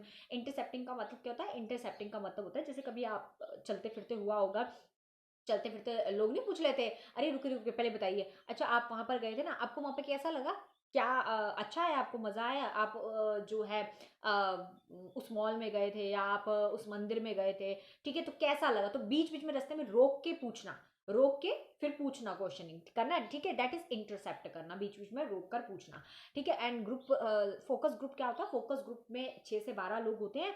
उसमें एक मॉडरेटर होता है जो मॉडरेट करता है कि चलिए तुम बोलिए, तुम बोलिए, तुम बोलिए। और जो 6 से 12 लोग बैठे होते हैं ना, दैट इज एक्सपर्टाइज, वो बिल्कुल एक्सपर्ट होते हैं। और वहां पर जो बाकी लोग होते हैं उनकी जो कमेंट्स होते हैं ना, उनको रिकॉर्ड किया जा रहा होता है, दैट इज फोकस ग्रुप, उसे फोकस ग्रुप कहते हैं, ठीक है। तो इस तरीके की ये मेथड्स आपको बता दिए मैंने। अब नेक्स्ट आ जाता है इसमें कंस्ट्रक्ट ऑफ रिसर्च टूल्स। यहाँ पर आप कंस्ट्रक्टेड ऑफ रिसर्च टूल्स का भी यूज करते हो। वो टूल्स क्या होता है, क्वेश्चन आर वाला टूल होता है। क्वेश्चन आर में आपके अलग अलग तरीके से क्वेश्चन पूछे जाते हैं। एक होता है क्लोज एंड, एक होता है ओपन एंड, और एक होता है कंबाइन। देखिए क्लोज एंड क्या होता है, क्लोज एंड होता है जहां पर आपके क्वेश्चन को रोक दिया जाता है, लिमिटेशन लगा दी जाती है। आप लोगों ने अटेंड किए होंगे जहां पर आपसे मैं पूछूं कि जो है आपने मास्टर कर रखी है या नहीं कर रखी है, मुझे सिर्फ यस एंड नो में जवाब देना। तो आप क्या करोगे, सिर्फ आपके पास दो ही ऑप्शन है, या तो आप यस बोलोगे या तो आप नो बोलोगे। मैंने आपको बोला भैया एक्सप्लेन नहीं चाहिए, मुझे एक्सप्लेनेशन नहीं चाहिए, सिर्फ यस एंड नो, ठीक है। तो यहां पर क्या हो जाता है, क्लोज एंड हो जाता है। क्लोज एंड का मतलब मैंने यहाँ पर आपके शब्दों को क्लोज कर दिया है, आपको सिर्फ यस और नो में ही जवाब देना है, ठीक है, या ट्रू या फॉल्स में जवाब देना है। तो इस तरीके के जो क्वेश्चंस होते हैं ना, उसको एमसीक्यू क्वेश्चंस जो होते हैं उसको हम क्लोज एंड कहते हैं। ओपन एंड क्या होता है, ओपन एंड बिल्कुल फ्लेक्सिबल होता है, ये बिल्कुल खुला होता है। यहाँ पर आप अपने शब्दों में अपनी चीज को एक्सप्लेन कर सकते हो। मैंने आपको बोला कि भाई आप अपने बारे में बताइए, तो आप यहाँ पर एक्सप्लेन करके अपने बारे में बता रहे हो अपने शब्दों में, जैसा आपको सुटेबल लग रहा है। फ्लेक्सिबल है, जितना बड़ा बताना है बड़ा बताओ, जितना छोटे तरीके से बताना है छोटे तरीके से बताओ। तो ओपन एंड होता है, वहां पर आप अपने क्वेश्चंस को अच्छी तरीके से एक्सप्लेन करते हैं। कंबाइंड क्वेश्चन आर भी होता है। कंबाइंड क्वेश्चन आर क्या होता है, जैसे कि आपने अपना क्वेश्चन पेपर देखा होगा छोटी क्लासेस में या 10th 12th में, जब भी आप किया होगा, है ना, तो क्वेश्चन पेपर में क्या होता था, स्टार्टिंग के जो क्वेश्चंस होते थे वो बिल्कुल एमसीक्यूज वाले होते थे। आगे वाले क्वेश्चन सारे एमसीक्यूज वाले होंगे, एंड लास्ट में जो बाकी वाले क्वेश्चंस होते थे ना पीछे वाले, वो सारे क्वेश्चंस कैसे होते थे आपके, बिल्कुल एक्सप्लेन वाले, बिल्कुल 7 नंबर के, 12 नंबर के, है ना, बड़े बड़े लॉन्ग लॉन्ग क्वेश्चन होते थे आप लोगों के। तो वो क्या होता था, आपका कंबाइंड जो है क्वेश्चन आर होता था। ठीक है, दोनों उसमें and close, open and close and दोनों होता था। ठीक है, तो ये आपका क्वेश्चन आर का कॉन्सेप्ट क्लियर हो गया। आगे चलते हैं चौथे स्टेप पे। तो फोर्थ स्टेप क्या बोलता है, फोर्थ स्टेप बोलता है सैम्पलिंग टेक्निक्स कौन कौन सी होती है। तो सैम्पलिंग की हमारी टेक्निक्स होती है जिसमें होता है प्रोबेबिलिटी, यहाँ पर रैंडम सैम्पलिंग होती है। रैंडम सैम्पलिंग क्या होती है, रैंडमली सिलेक्ट किया जाता है, मतलब यहाँ पर बहुत सारे लोग हैं बट मैं रैंडमली बोल रही हूँ, अच्छा वो येलो शर्ट वाले आप आ जाइए, यस वो रेड शर्ट वाले आप आ जाइए, चलिए आप आ जाइए, ब्लैक शर्ट वाले आप आ जाइए। तो यहाँ पर क्या हो रहा है, रैंडमली मैं सिलेक्ट कर रही हूँ लोगों को और उनसे क्वेश्चन आर कर रही हूँ यहाँ पर। तो that is a sample random. एक तरीके से ये रैंडम सैम्पलिंग होती है, किसी को भी उठाकर किसी को भी उठाकर हम यहाँ पर बोल सकते हैं, बात कर सकते हैं। ठीक है, तो सैंपल यहाँ पर बिल्कुल रैंडमली होता है, स्ट्रेटिफाइड रैंडम होता है एंड क्लस्टर सैम्पलिंग होता है। तो 3 तरीके की सैम्पलिंग आपके रैंडम सैम्पलिंग के अंदर आते हैं। जो नॉन प्रोबेबिलिटी सैम्पलिंग होता है इसके अंदर आपके 5 टाइप के आ जाते हैं। कन्वीनियंस आ जाता है, जजमेंट एंड प्रपोसिव आ जाता है, बायोटू आ जाता है और एक्सीडेंटल आ जाता है एंड स्नोबॉल आ जाता है। तो ये यहाँ पर आपके आ जाते हैं। ठीक है, ठीक है, तो यहाँ पर ये आपके आ जाते हैं, इसमें आगे एक्सप्लेन भी किया होगा। सैम्पलिंग डिजाइन में देखिए, यहाँ पे सैम्पलिंग डिजाइन में आप सिर्फ इतना देख लीजिए कि सैंपल जो होते हैं, सैंपल किस चीज का ले रहे हैं, कि यहाँ पर आप सर्वे किस चीज का करने जा रहे हो। ठीक है, किस तरीके की इंफॉर्मेशन आप कलेक्ट करना चाहते हो, तो उसी का तो सैंपल आप यहाँ पर बनाओगे, है ना। मान लीजिए आपने देखा होगा कभी कभी होता नहीं है, जैसे मान लीजिए कि आई आंखों से रिलेटेड कुछ होता है, कि जैसे आई के रिगार्डिंग की किस किस की आईज बिल्कुल ठीक है। जैसे कोविड का ही पर्चा आया था, है ना, कोविड का भी तो पर्चा आया था कि कोविड के पर्चे में लिखा हुआ था कि आपको कफ हो रहा है कि नहीं हो रहा है, या आपको जो है फीवर हो रहा है कि नहीं हो रहा है, या आपको इस तरीके का बॉडी में पेन, या ये ऐसे ऐसे करके तो टिक करने होते थे, मार्किंग करनी होती थी। ठीक है, तो अगर उसमें उनको लगता था कि यार ये सिम्टम है, तो इसका मतलब इसको थोड़ा बहुत कोविड के सिम्टम्स के अंदर है बॉडी के अंदर। तो वो क्या होता था, किस प्रकार की आप सैम्पलिंग करने जा रहे हो, तो उस तरीके की इंफॉर्मेशन ही आपके पास सैंपल के रूप में होती थी। ठीक है, और आप सबको एक पर्चा देते थे कि भैया चलो टिक करिए, मार्किंग कीजिए, है ना। तो सैम्पलिंग साइज भी होता है, देखिए यहाँ पे लार्ज और स्मॉल साइज दोनों तरीके के होते हैं। जिसपे 30 से ज्यादा व्यक्ति होते हैं वहां पर लार्ज साइज होता है, जहाँ पे 30 से कम होते हैं उसको स्मॉल साइज सैंपल साइज कहते हैं। सैम्पलिंग में क्या है, how should sample be chosen, कैसे हम चूजन करेंगे सैंपल्स को, वो प्रोबेबिलिटी वाला भी चूज कर सकते हैं, जिसके अंदर हमारे 3 आते हैं, सैंपल रैंडम और वो स्ट्रेटिफाइड वाला और तीसरा वाला, और नॉन प्रोबेबिलिटी में हमारे 5 आते हैं, वो हम तरीके की सैम्पलिंग। तो सैम्पलिंग में भी आप मतलब यहाँ पर जब आप रिसर्च कर रहे हो, अनुसंधान कर रहे हो, तो आप अपनी मर्जी के अकॉर्डिंगली यहाँ पे सैम्पलिंग चूज कर सकते हो कि आप कौन किस प्रकार का सैंपल करना चाहते हो। आप चाहो तो 4-5 सैंपल एक साथ कर सकते हो, आप चाहो तो एक ही सैंपल यूज कर सकते हो, जो भी आपको सुटेबल लगे अपने टॉपिक के अकॉर्डिंगली आप वो सिलेक्ट कर सकते हो। सैम्पलिंग का साइज क्या होता है, 4 PS होते हैं इसमें। एक तो पर्पस होता है, सैम्पलिंग में पर्पस होना जरूरी है, जो कि प्रीशियस होता है स्टडी के लिए। ठीक है, अध्ययन आप किसी का करने जा रहे हो तो उसका एक उद्देश्य तो होगा। एक पॉपुलेशन उसमें मैटर करती है कि उसमें कितने साइज की पॉपुलेशन आपने रखनी है, नेचर ऑफ पॉपुलेशन क्या हो गया। प्रोसीडर मैटर करता है कि आप उसके प्रति प्रोसीडर कर रहे हो तो आपके पास आपको उसके लिए टाइम भी निकालना पड़ेगा, बजट भी होना चाहिए और रिसोर्स भी उसके लिए अवेलेबल होना चाहिए, तभी उसका एक प्रक्रिया जो है अच्छी तरीके से चल पाएगी। पब्लिशिंग भी होना चाहिए, मतलब जो भी आपने इंफॉर्मेशन कलेक्ट की है वो इंफॉर्मेशन आपके लिए कितनी जरूरी है, या इंफॉर्मेशन लोगों के लिए कितनी जरूरी है, तो उसको आपको पब्लिश कराना भी जरूरी है, ताकि सभी लोगों को पता भी चले कि आपने क्या डाटा कलेक्ट किया है। ठीक है, तो ये 4 पर्पस जो है आपके सैम्पलिंग के होते हैं। आगे यहाँ पर आप सैंपल रैंडम समझ लीजिए। सैंपल रैंडम क्या होता है, सिंपल रैंडम सैम्पलिंग होता है, जब आप सिंपली 15 लोगों में से आपने किसी एक को सिलेक्ट कर दिया और फिर आप उससे यहाँ पर पूछने लगे, तो यहाँ पे आप किसी को भी सिलेक्ट कर देते हो, रैंडमली हम यहाँ पर व्यक्ति को सिलेक्ट करते हैं। नेक्स्ट आ जाता है stratified random sampling. Stratified random sampling क्या होता है, स्ट्रेटिफाइड रैंडम सैम्पलिंग क्या होता है, जब आप जो है अलग अलग चीज अलग अलग उसमें बांट देते हो लोगों को, ठीक है। आप क्या करते हो कि आपने ग्रुप्स बना दिए, अलग अलग बांट दिए। जैसे कि फॉर एग्जांपल आपने क्लास में देखा होगा, जब आप बड़ी क्लास में थे तब आपने देखा होगा अलग अलग सेक्शन होते थे, या कॉलेज में ही अलग अलग सेक्शन होते थे। कैसे होते थे, कॉमर्स वाले अलग सेक्शन होता था, आर्ट्स सेक्शन अलग होता था, और साइंस वाला जो सेक्शन था वो अलग था। तो स्ट्रेटिफाइड कर दिया आपने, मतलब सैंपल करने के लिए आपने स्ट्रेटिफाइड कर दिया, अलग अलग डिवीजन कर दी आपने। 30 लोग उसमें डाल दिए, 30 लोग उसमें डाल दिए, 30 लोग उसमें डाल दिए, फिर आप यहाँ पर सैंपलिंग करें, that is stratified random sampling, ठीक है। स्ट्रेटिफाइड रैंडम सैंपलिंग, जहां पर आपको डिवीजन करके आप सैंपलिंग करते हो, उसको स्ट्रेटिफाइड रैंडम सैंपलिंग कहते हैं। क्लस्टर सैंपल क्या होता है, क्लस्टर सैंपलिंग जैसे आप किसी जनगणना कर रहे हो, वो आपका क्लस्टर सैंपलिंग में आएगा। या आप पर्टिकुलर किसी एरिया की सैंपलिंग कर रहे हो, मैं उत्तराखंड में रह रही हूँ, उत्तराखंड के एक पर्टिकुलर जिस एरिया में रह रही हूँ उस एरिया की सैंपलिंग करना, दैट इज क्लस्टर सैंपलिंग करना, ठीक है। तो यहाँ पर इस तरीके की क्लस्टर सैंपलिंग आपके लैक्स में, करोड़ में, इस तरीके की सैंपलिंग भी यहाँ पर हो सकती है, ठीक है। चलिए अब आगे चलते हैं। आपके नॉन प्रोबाइटिंग सैंपलिंग क्या होती है, नॉन प्रोबाइटिंग सैंपलिंग होती है कि यहाँ पे ये नॉन स्ट्रक्चर सैंपल होता है, बिल्कुल नॉन स्ट्रक्चर सैंपलिंग होता है। यहाँ पर कन्वीनियंस ऑफ रिसर्चर की अपनी कन्वीनियंस होती है। पहला है कन्वीनियंस सैंपलिंग, जहाँ पर रिसर्चर सिलेक्ट करता है इजिएस्ट पॉपुलेशन मेंबर को, विच इज ऑफ्टन इंफॉर्मेशन, जो कि क्या करे, इंफॉर्मेशन को कलेक्ट करे। यहाँ पर अपनी कन्वीनियंस के हिसाब से ये रिसर्चर जो है रिसर्च करता है, किसके हिसाब से, अपनी कन्वीनियंस के हिसाब से, ठीक है। अपने अकॉर्डिंगली यहाँ पर रिसर्चर्स को लगता है कि हाँ मुझे ये करना चाहिए तो वो करता है, जो नहीं लगता वो नहीं करता, क्योंकि ये नॉन प्रोबेबिलिटी है। यहाँ पर किसी तरीके का कोई वो नहीं है कि आपको किसी रूल्स या उसके अंदर ही चलना है। नॉन प्रोबेबिलिटी है, यहाँ पर आप अपनी कन्वीनियंस के अकॉर्डिंगली अगर जिसका यहाँ पर जिसके ऊपर रिसर्च करना चाहते हो आप वो कर सकते हो।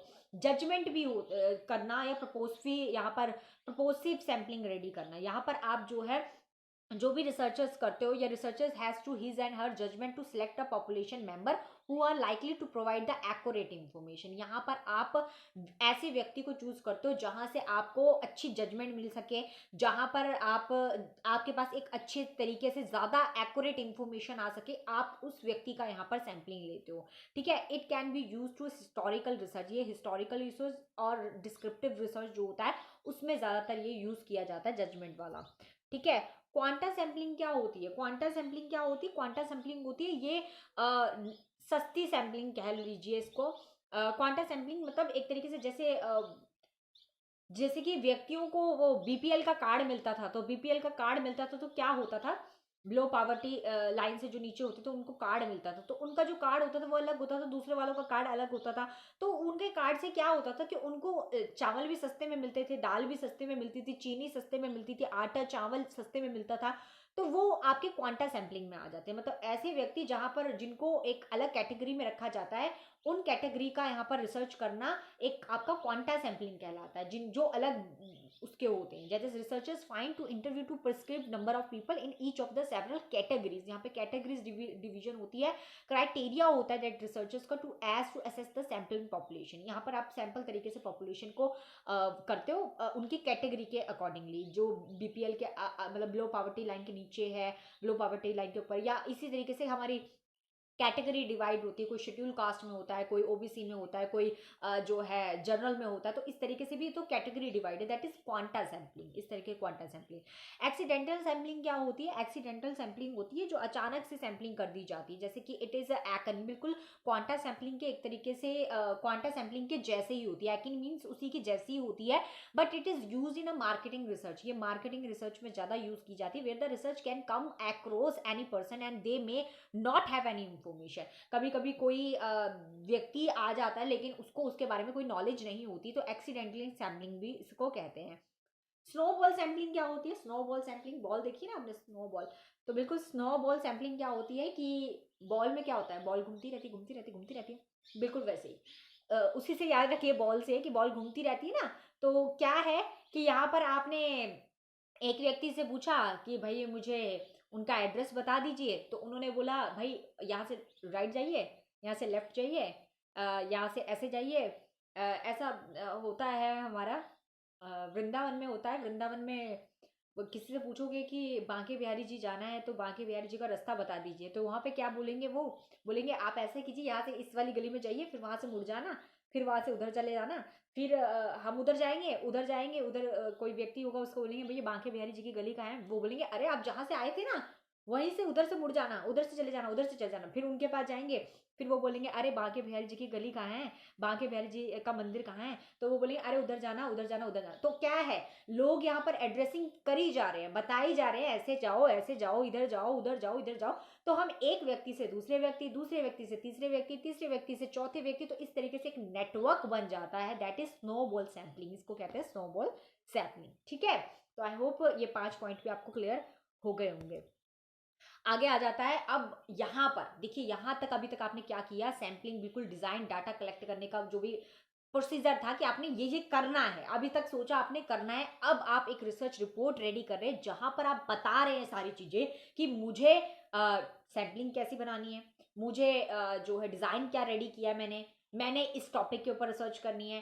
सारी इंफॉर्मेशन जो अभी तक कलेक्ट की ना, वो सारी इंफॉर्मेशन अब आपको रिसर्च रिपोर्ट में डालनी है, सॉरी रिसर्च प्रपोजल में डालनी है। मतलब बताना है आपको, एक रिसर्च प्रपोजल क्या है, एक डॉक्यूमेंट है।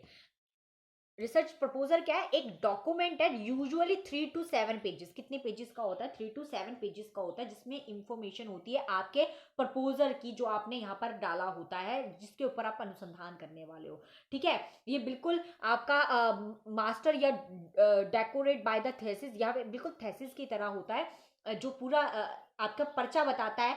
वो आपके जो 3 से 7 पेज होते हैं ना, उसी में पता चल जाता है कि आप किस प्रकार की रिसर्च करना चाहते हो, आप क्या करना चाहते हो, आपको कितना बजट चाहिए, आप क्या क्या करोगे, सारी चीज़ों की इंफॉर्मेशन आप यहाँ पर कलेक्ट करके जो है डाल देते हो अपने प्रपोजल में। तो research report are written in a various reason से लिखी जाती है। ये बजट रिक्वेस्ट के लिए भी लिखी जाती है कई कई बार, कि मैं जिसके ऊपर रिसर्च कर रहा हूँ वहां पर मेरे पास बजट कम पड़ रहा है, तो यहाँ पे गवर्नमेंट आपको बजट भी देती है, आपको फंड भी देती है, ताकि आप अपनी रिसर्च को कंटिन्यू कर सके हो।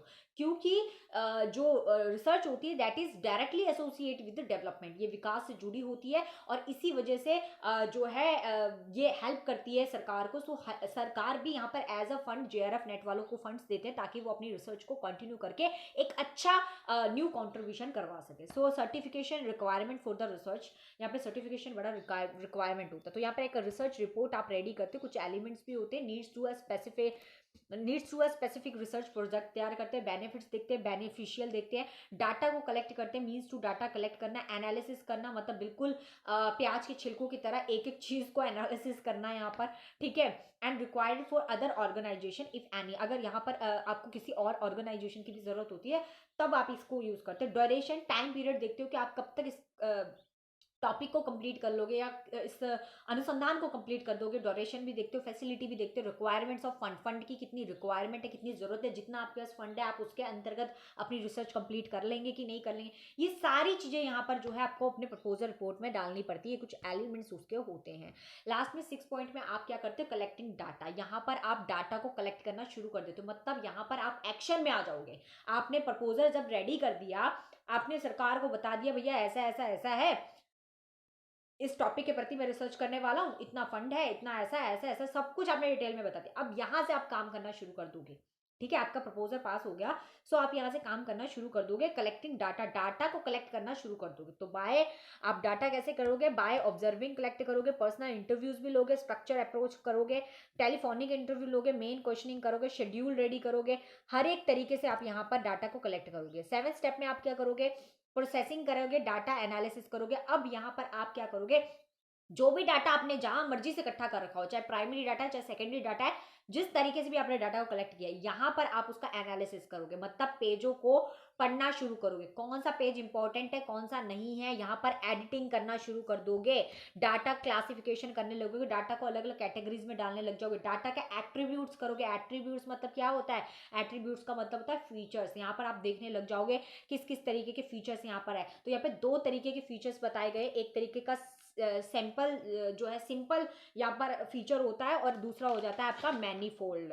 सिंपल और मैनीफोल्ड, यहाँ पर आप 2 तरीके की कैटेगरी में इसको डिवाइड कर दोगे।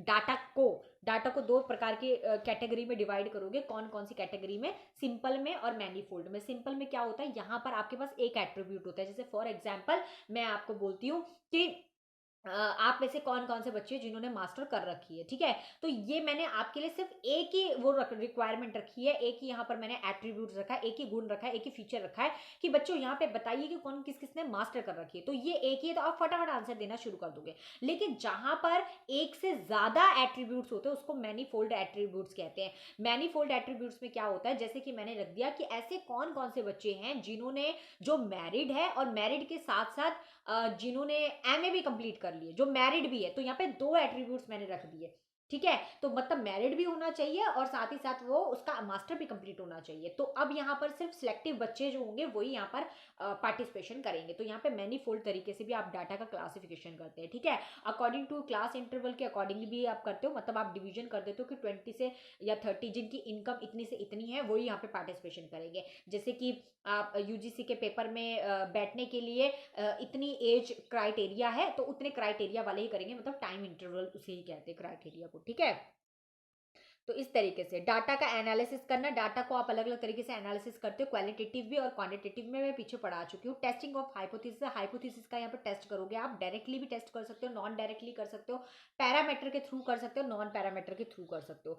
टी टेस्ट होता है, जेड टेस्ट होता है, एरोवा टेस्ट, कोड रिलेशनल, ये सारे टेस्ट है, इनके नाम आपको याद करने हैं बस हल्के हल्के, कोई इतना ज्यादा ये बड़ी चीज नहीं है। जर्नलाइजेशन, अब क्या होता है, अब आपने यहाँ पर जर्नलाइजेशन कर दिया, मतलब एक थ्योरी क्रिएट, आपने जो हाइपोथेसिस क्रिएट की थी ना, अब आप उसको प्रूव करने पे लग गए थे। जब आप प्रूफ करते रहे, एक क्वेश्चन से दो क्वेश्चन बने, दो से तीन आंसर बने, तीन से चार आंसर बने, पांच आंसर बने, छह आंसर बने, वहां पर कहीं ना कोई जर्नलाइजेशन हो गया होगा, मतलब कोई ना कोई थ्योरी क्रिएट हो गई होगी। जो भी थ्योरी क्रिएट हुई है अब आपने उसको क्या करना है, इंटरप्रिटेशन करना है, मतलब अब उसकी क्या करने लग गए हो आप, व्याख्या करने लगे हो कि मैंने ये ऐसे ऐसे करके फाइंड आउट की और ऐसे ऐसे करके मैंने एक न्यू थ्योरी जनरेट कर दी। तो यहाँ पर ये स्टेप आपका हो जाता है। और लास्ट स्टेप आपका क्या होता है, जब पूरी आपकी रिसर्च हो गई है, सारा रिसर्च डाटा सब कुछ, एक न्यू जनरलाइजेशन भी यहाँ पर हो गया है, मतलब एक न्यू थ्योरी भी जनरेट कर दिया आपने, न्यू कंट्रीब्यूशन भी कर दिया, उस कंट्रीब्यूशन को अब आप अपने रिसर्च रिपोर्ट के अंदर डाल दोगे। रिसर्च रिपोर्ट का भी एक फॉर्मेट होता है, पहला फॉर्मेट यह होता है रिसर्च रिपोर्ट का कि आपने टाइटल पेज डालना होता है, दूसरे नंबर पे आप टेबल ऑफ कंटेंट रखते हो, तीसरे में आप टेबल लिस्ट ऑफ टेबल्स रखते हो, चौथे में लिस्ट ऑफ फिगर रखते हो, फिर एक्नॉलेजमेंट डालते हो, इंट्रोडक्शन डालते हो, थ्योरेटिकल फ्रेमवर्क डालते हो, और लिटरेचर की जितने भी रिव्यू आपने जहां जहां से पढ़े हैं वो रिव्यू आप यहाँ पर डालते हो। उसके बाद आप न्यू प्रिंट्स डालते हो, जो भी रिसर्च डिजाइन आपने प्रिपेयर किया था ना वो डिजाइन यहाँ पे डालते हो, डाटा एनालिसिस इंटरप्रिटेशन डालते हो, समरी एंड कंक्लूजन भी देते हो यहाँ पर, अपने व्यूज भी आप यहाँ पर रखते हो, रिकमेंडेशन करते हो आप यहाँ पर, फर्दर रिसर्चर्स सजेशन भी देते हो कि अगर कोई फर्दर रिसर्चर करना चाहेगा तो वो ऐसे ऐसे रिसर्च कर सकता है, सब कुछ डालोगे। लिस्ट ऑफ रेफरेंस भी आप यहाँ पर दोगे। रेफरेंस का मतलब क्या होता है, रेफरेंस का मतलब होता है किसी का रेफर करना, ये आगे हम पढ़ेंगे रेफरेंस क्या होता है, ठीक है।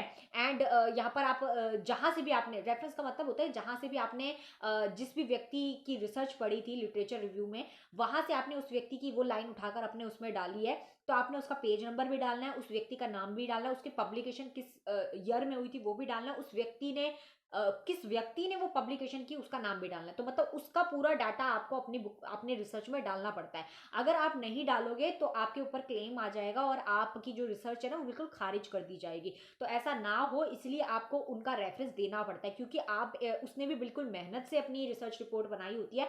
तो आप किसी की रिसर्च रिपोर्ट से अगर कोई चीज उठाओगे तो आपको अपने रिसर्च रिपोर्ट में उसका मेंशन करना पड़ेगा, उसका साइटेशन देना पड़ेगा। समझ आ गया। अपेंडिक्स क्या होता है, अपेंडिक्स होता है कि कोई चीजें ऐसी होती है जब रिसर्च रिपोर्ट में छूट जाती है, तो अगर कोई चीज छूट गई उसको आप अपेंडिक्स में डाल सकते हो, अगर जरूरत है, मतलब अगर है तो डाल दोगे, ठीक है। और सर्टिफिकेट वगैरह सब कुछ यहाँ पर हो जाता है। तो इस तरीके की आपका 8वां स्टेप भी कंप्लीट हो गया, ठीक है। अब चलते हैं जरा थोड़ा सा आगे, थेसिस और आर्टिकल राइटिंग क्या होती है, ठीक है। यस, थेसिस और आर्टिकल राइटिंग क्या होती है, अभी हमारे पास टाइम है थोड़ा सा, फटाफट कर लेते हैं। थेसिस एंड आर्टिकल राइटिंग क्या होती है, इसमें सीधा डिफरेंस डिफरेंस कर ले क्या।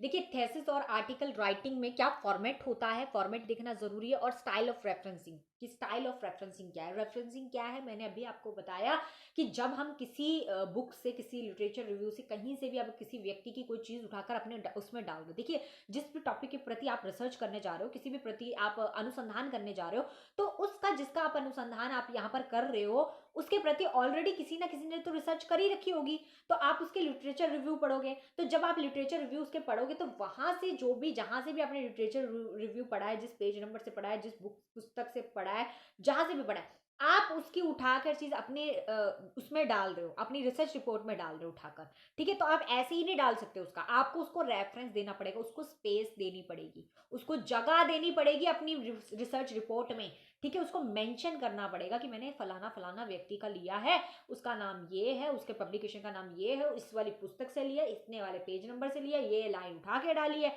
सारा कुछ मेंशन करना पड़ता है। That style of reference. अब उसको मेंशन किस तरीके से करना है वो यहाँ पर स्टाइल पूरा बताया जाएगा, फॉर्मेट बताया जाएगा, ठीक है।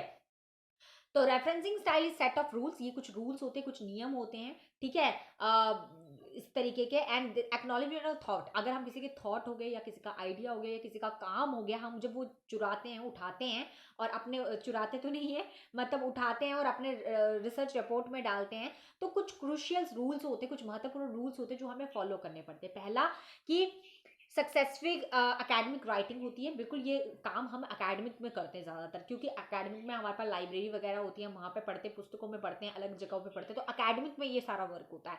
तो अकेडमिक राइटिंग देखते हैं। अवॉइडिंग प्लेगरिज्म, यहाँ पर हम प्लेगरिज्म से बचने का प्रयास करते हैं। प्लेगरिज्म का मतलब क्या होता है? प्लेगरिज्म का मतलब होता है साहित्य की चोरी। हम यहाँ पर साहित्य की चोरी से बचते हैं, मतलब किसी की रिसर्च रिपोर्ट, किसी ने बड़ी मेहनत से अपनी रिसर्च रिपोर्ट प्रिपेयर कर रखी है, उसकी रिसर्च रिपोर्ट से अगर हम कुछ उठाकर अपने उसमें डाल देंगे और बाई चांस आगे जाके कोई भी हमारी पुस्तक को पढ़ेगा तो वो बोलेगा ये बात तो मैंने वहां पढ़ी थी, बट हमने उसका रेफरेंस नहीं दे रखा, तो हमें वहां पर वो चुकाना पड़ सकता है, उसको वो हमारे ऊपर काफी भारी पड़ सकता है। इसलिए हमें यहाँ पर किसी की साहित्य की चोरी नहीं करनी, हमें अपने उसके प्रति बिल्कुल ईमानदार रहना है, लॉयल रहना है अपनी रिसर्च रिपोर्ट के ऊपर।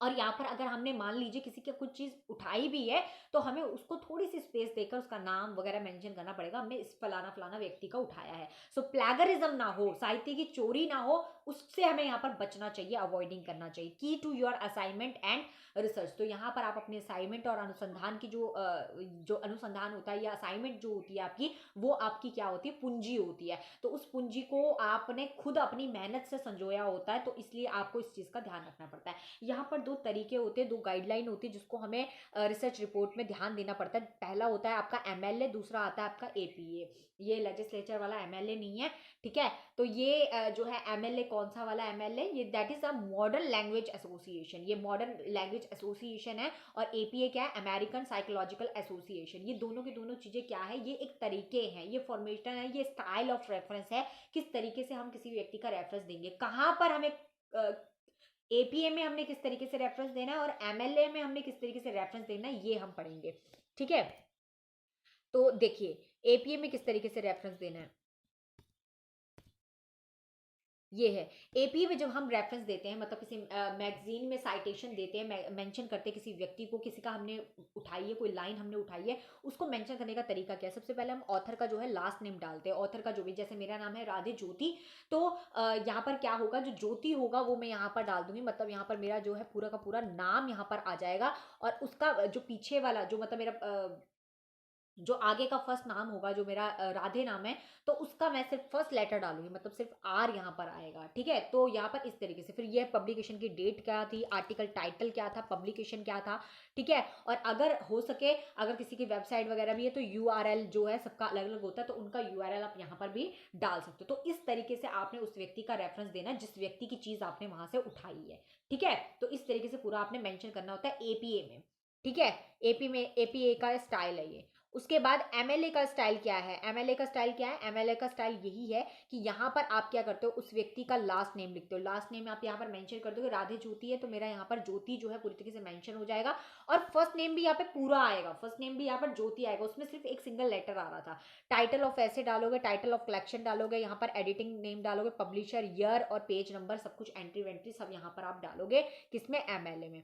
तो इन दोनों के बीच में ये डिफरेंस है, इस डिफरेंस को जरा समझ लीजिए आप, दोनों के दोनों दोनों डिफरेंसेस को समझ लीजिए। एपीए का स्टाइल क्या है और एमएलए का स्टाइल क्या है।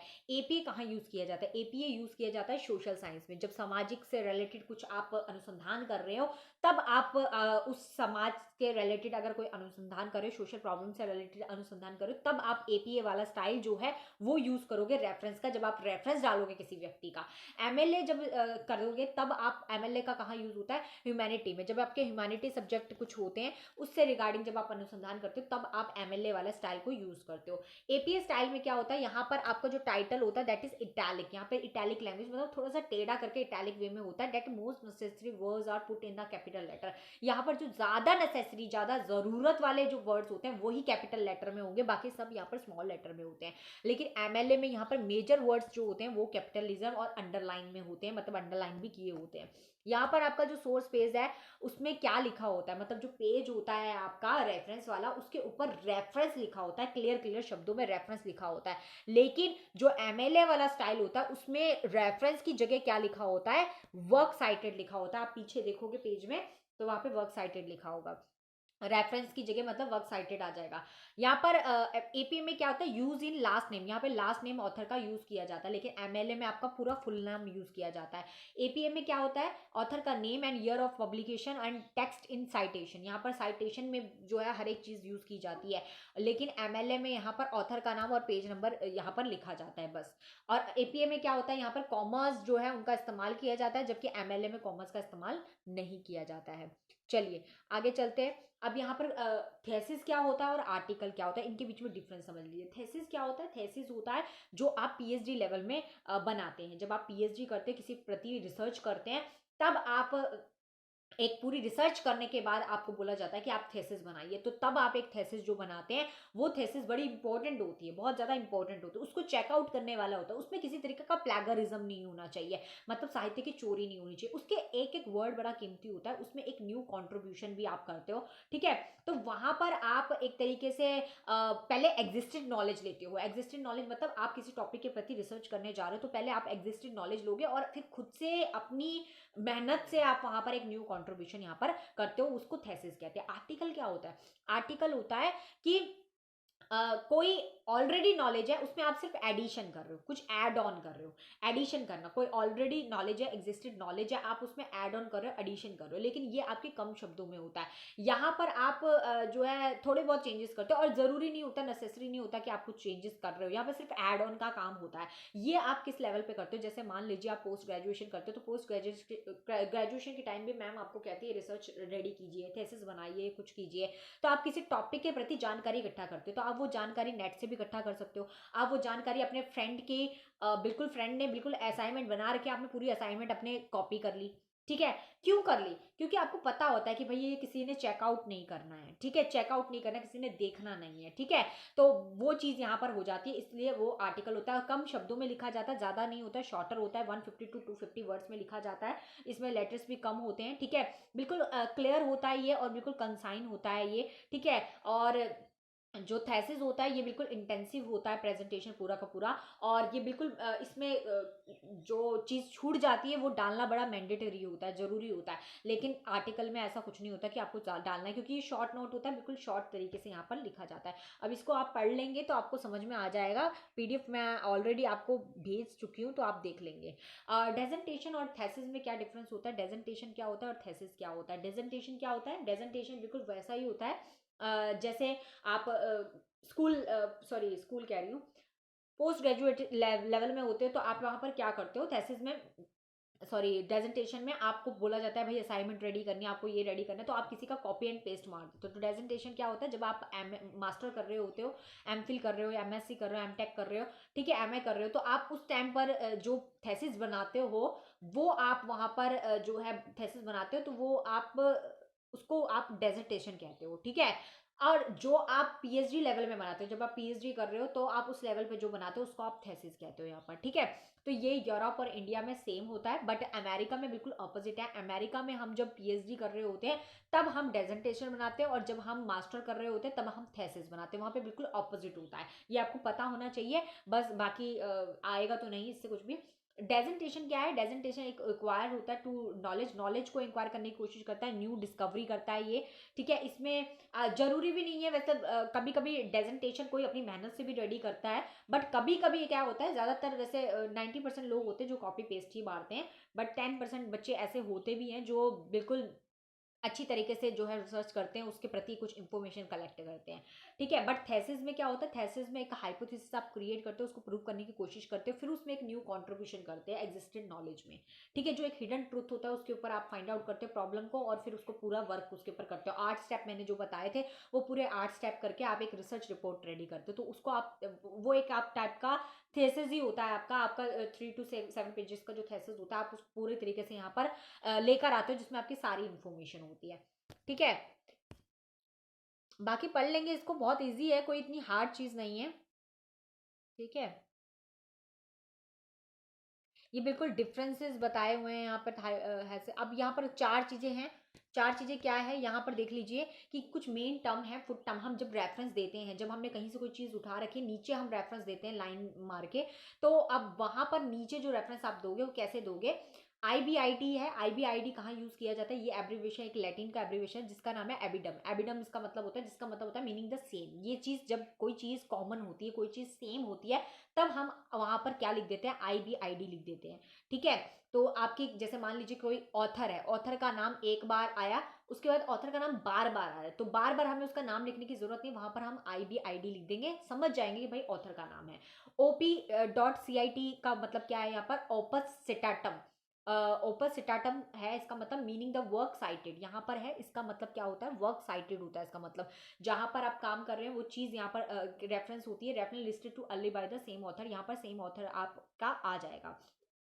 लोकेशन, जब आप लोकेशन को यहाँ पर ट्रेस करोगे, या लोकेशन को आप बताओगे कि भाई यार ये लोकेशन है और ये लोकेशन बार बार रिपीट हो रही है, तब आप वहां पर LOC करके डाल दोगे। लोकोसाइटोटो कहते हैं इसको, इसका मीनिंग होता है प्लेस साइटेड। यहाँ पर जहाँ पे प्लेस को रेफर किया जाएगा वहां पर लोकेटेड साइटो लगाएगा, जहां पर वर्क को वो किया जाएगा, वर्क काम को किया जाएगा, वहां पर OPSIT लगाया जाएगा। और ET.AL कहाँ लगाया जाएगा, ET.AL वहां लगाया जाएगा जहां पर मान लीजिए एक ऑथर के साथ ढेर सारे ऑथर है, लेकिन आपने एक ऑथर का नाम लिख दिया, बाकी ऑथर का आपने नाम नहीं लिखा, आपने क्या लगा दिया, ET.AL लगा दिया, तो उसका मतलब ये होगा कि इसके पीछे और भी बहुत सारे जो है रिसर्चर्स थे जिन्होंने रिसर्च की थी, ठीक है। अब यहाँ पर आप आगे देख लेंगे थोड़ा बहुत, ठीक है। तो ये देखिए IBID लगा रखा है क्योंकि ये नाम जो है बार बार रिपीट हो रहा था, तो उस नाम के पीछे लगा दिया, इससे समझ जाएंगे कि यही नाम यहाँ पर रिपीट हो रहा है, ठीक है। और देखिए, ये देखिए लोकेशन के लिए ये वाला लगा दिया, ठीक है। OPCIT आपका वर्क के लिए लगा दिया, वर्क साइटेड के लिए, ठीक है। तो इस तरीके से जो है मेंशन होता है आपका रेफरेंस। ये इस तरीके से लाइन लगी हुई है ना, ये लाइन आपकी क्यों लगी हुई है, ये लाइन क्या लगी हुई है, ऊपर आपने इस तरीके का आपका डॉक्यूमेंटेशन होता है ये पूरा आपका, ठीक है। यहाँ पर आपकी सारी इंफॉर्मेशन होती है, यहाँ पर सारी आपकी इंफॉर्मेशन होती है, और यहाँ पर आप, यहाँ पर ये रेफरेंस वाली चीजें होती है, यहाँ पर आप क्या करते हो, रेफरेंस देते हो किसी व्यक्ति का। अब रेफरेंस कहाँ लिखा जाता है, रेफरेंस आपका APA में लिखा जाता है, और जब MLA होता है, MLA में आपका क्या लिखा जाता है, वर्क साइटेड लिखा होता है। इतना सा डिफरेंस याद रखना, वर्क साइटेड लिखा होता है वो आपका MLA का होता है, ठीक है। इस तरीके से आप देख लेना। अब जैसे ये व्यक्ति का नाम लिखा हुआ है ना, तो यहाँ पर देखो बर्नेट लिखा हुआ है, लेकिन बर्नेट के साथ साथ यहाँ पर और भी बहुत सारे रिसर्चर्स थे, लेकिन क्या किया गया है यहाँ पर, क्या किया गया है यहाँ पे, बर्नेट लिख के यहाँ पर ETAL लगा रखा है। ETAL का मतलब वो समझ जाएंगे कि यहाँ पर और भी व्यक्ति थे, ठीक है, और भी व्यक्ति हैं, बट उनको यहाँ पर मेंशन नहीं किया गया, बट यहाँ पर और भी व्यक्ति हैं, ठीक है। तो इस तरीके से रेफरेंस आपको देना पड़ता है हर एक व्यक्ति का। आगे आ जाता है शोध गंगा और शोध गंगोत्री क्या होता है। देखिए शोध गंगा और शोध गंगोत्री क्या होता है, सिंपल सी चीज है।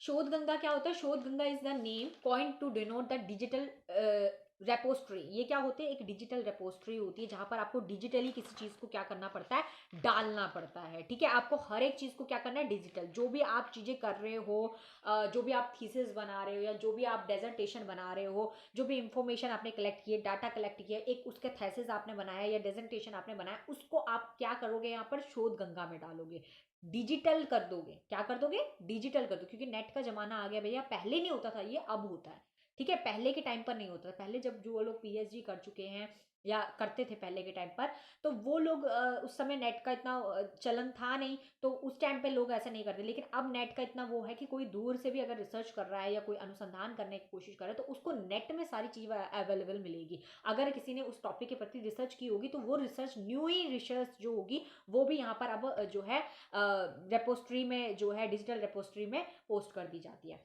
तो यहाँ पर शोध गंगा क्या है? शोध गंगा एक आपका इलेक्ट्रॉनिक थेसिस या डेजर्टेशन है, सेटअप है, उसकी सेटअप है, इंफॉर्मेशन लेबोरेटरी नेटवर्क है, laboratory network, information and laboratory network है, जो जिसके थ्रू आप क्या करते हो, जिसके थ्रू आप सारी इंफॉर्मेशन को, कैंडिडेट की जो भी स्टोर इंफॉर्मेशन या थेसिस होती है, उसको क्या कर देते, कंपैक्ट डिस्क में डाल देते हैं, मतलब सीडी में आप डाल देते हो उसको, और क्या कर देते हो, अपलोड कर देते हो। सीडी में डालकर आप उसको सारे को अपलोड कर दोगे, एंड उस सभी चैप्टर्स के आप क्या बना देते हो, सेपरेट सेपरेट पीडीएफ फाइल बना देते हो, और उसको आप कहाँ डाल देते हो, शोध गंगा में डाल देते हो। शोध गंगा क्या है? शोध गंगा एक आपका डिजिटल सेपोट्री है, जहां पर आप अपनी जो भी थेसिस रेजिटेशन आपने बना रखा है, उसको आप पीडीएफ फॉर्म में और आप सीडी के फॉर्म में उसको सारा का सारा वो अपलोड कर देते हो, डिजिटल कर देते हो, ताकि इन फ्यूचर अगर कोई भी जो है उसी टॉपिक के ऊपर रिसर्च करना चाहेगा, तो उसके पास उतनी इंफॉर्मेशन बकायदा सामने रहेगी कि हाँ हाँ, इस व्यक्ति ने लास्ट जो है अपनी रिसर्च की थी, और इस रिसर्च के बाद अब मैं रिसर्च करने जा रहा हूँ। ठीक है, तो फिर वो उसमें एक न्यू कंट्रीब्यूशन करेगा। तो इस तरीके के आप शोध गंगा में डाल सकते हैं। शोध गंगोत्री क्या है? शोध गंगोत्री क्या है? शोध गंगोत्री वो है जब कोई व्यक्ति रिसर्च कर रहा होता है, मतलब ऑन गोइंग प्रोसेस है, ऑन गोइंग रिसर्च है, जहां पर अब कोई व्यक्ति रिसर्च कर रहा है, चल रही है अभी भी उसकी रिसर्च, और वो उसमें जो है थेसिस भी बना रहा है, डेजर्टेशन भी बना रहा है, साइनॉप्सिस की बना रहा है, डेजेंटेशन बना रहा है, तो वो उसको एक साइनॉप्सिस की फॉर्म में रखता है, उसको आप यहाँ पर शोध गंगोत्री कहते हो। ठीक है,